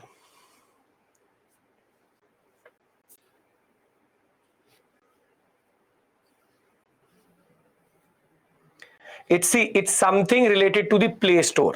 I'll tell you the basic point. The issue which you are facing is actually not on our side, but on Google. There's an update which should have been pushed, but the Google Play Store is crashing that app itself. That is the problem which is happening, which you are seeing. What they're technically talking about, which is the tech issue with regards to the BEP app. So we have contacted Google. It should change. Don't worry about that. Aman, but I'll tell you how to deal with that. You can start with Bhumika. If Bhumika, you can start with NCRTs. You can start with Bipin Chandra, but I will say go to NCRT first. PPTs plus NCRT is more than enough, Devansh. If you don't have the issue, very good. It is happening on certain devices. Okay. Which class NCRT? 8th class.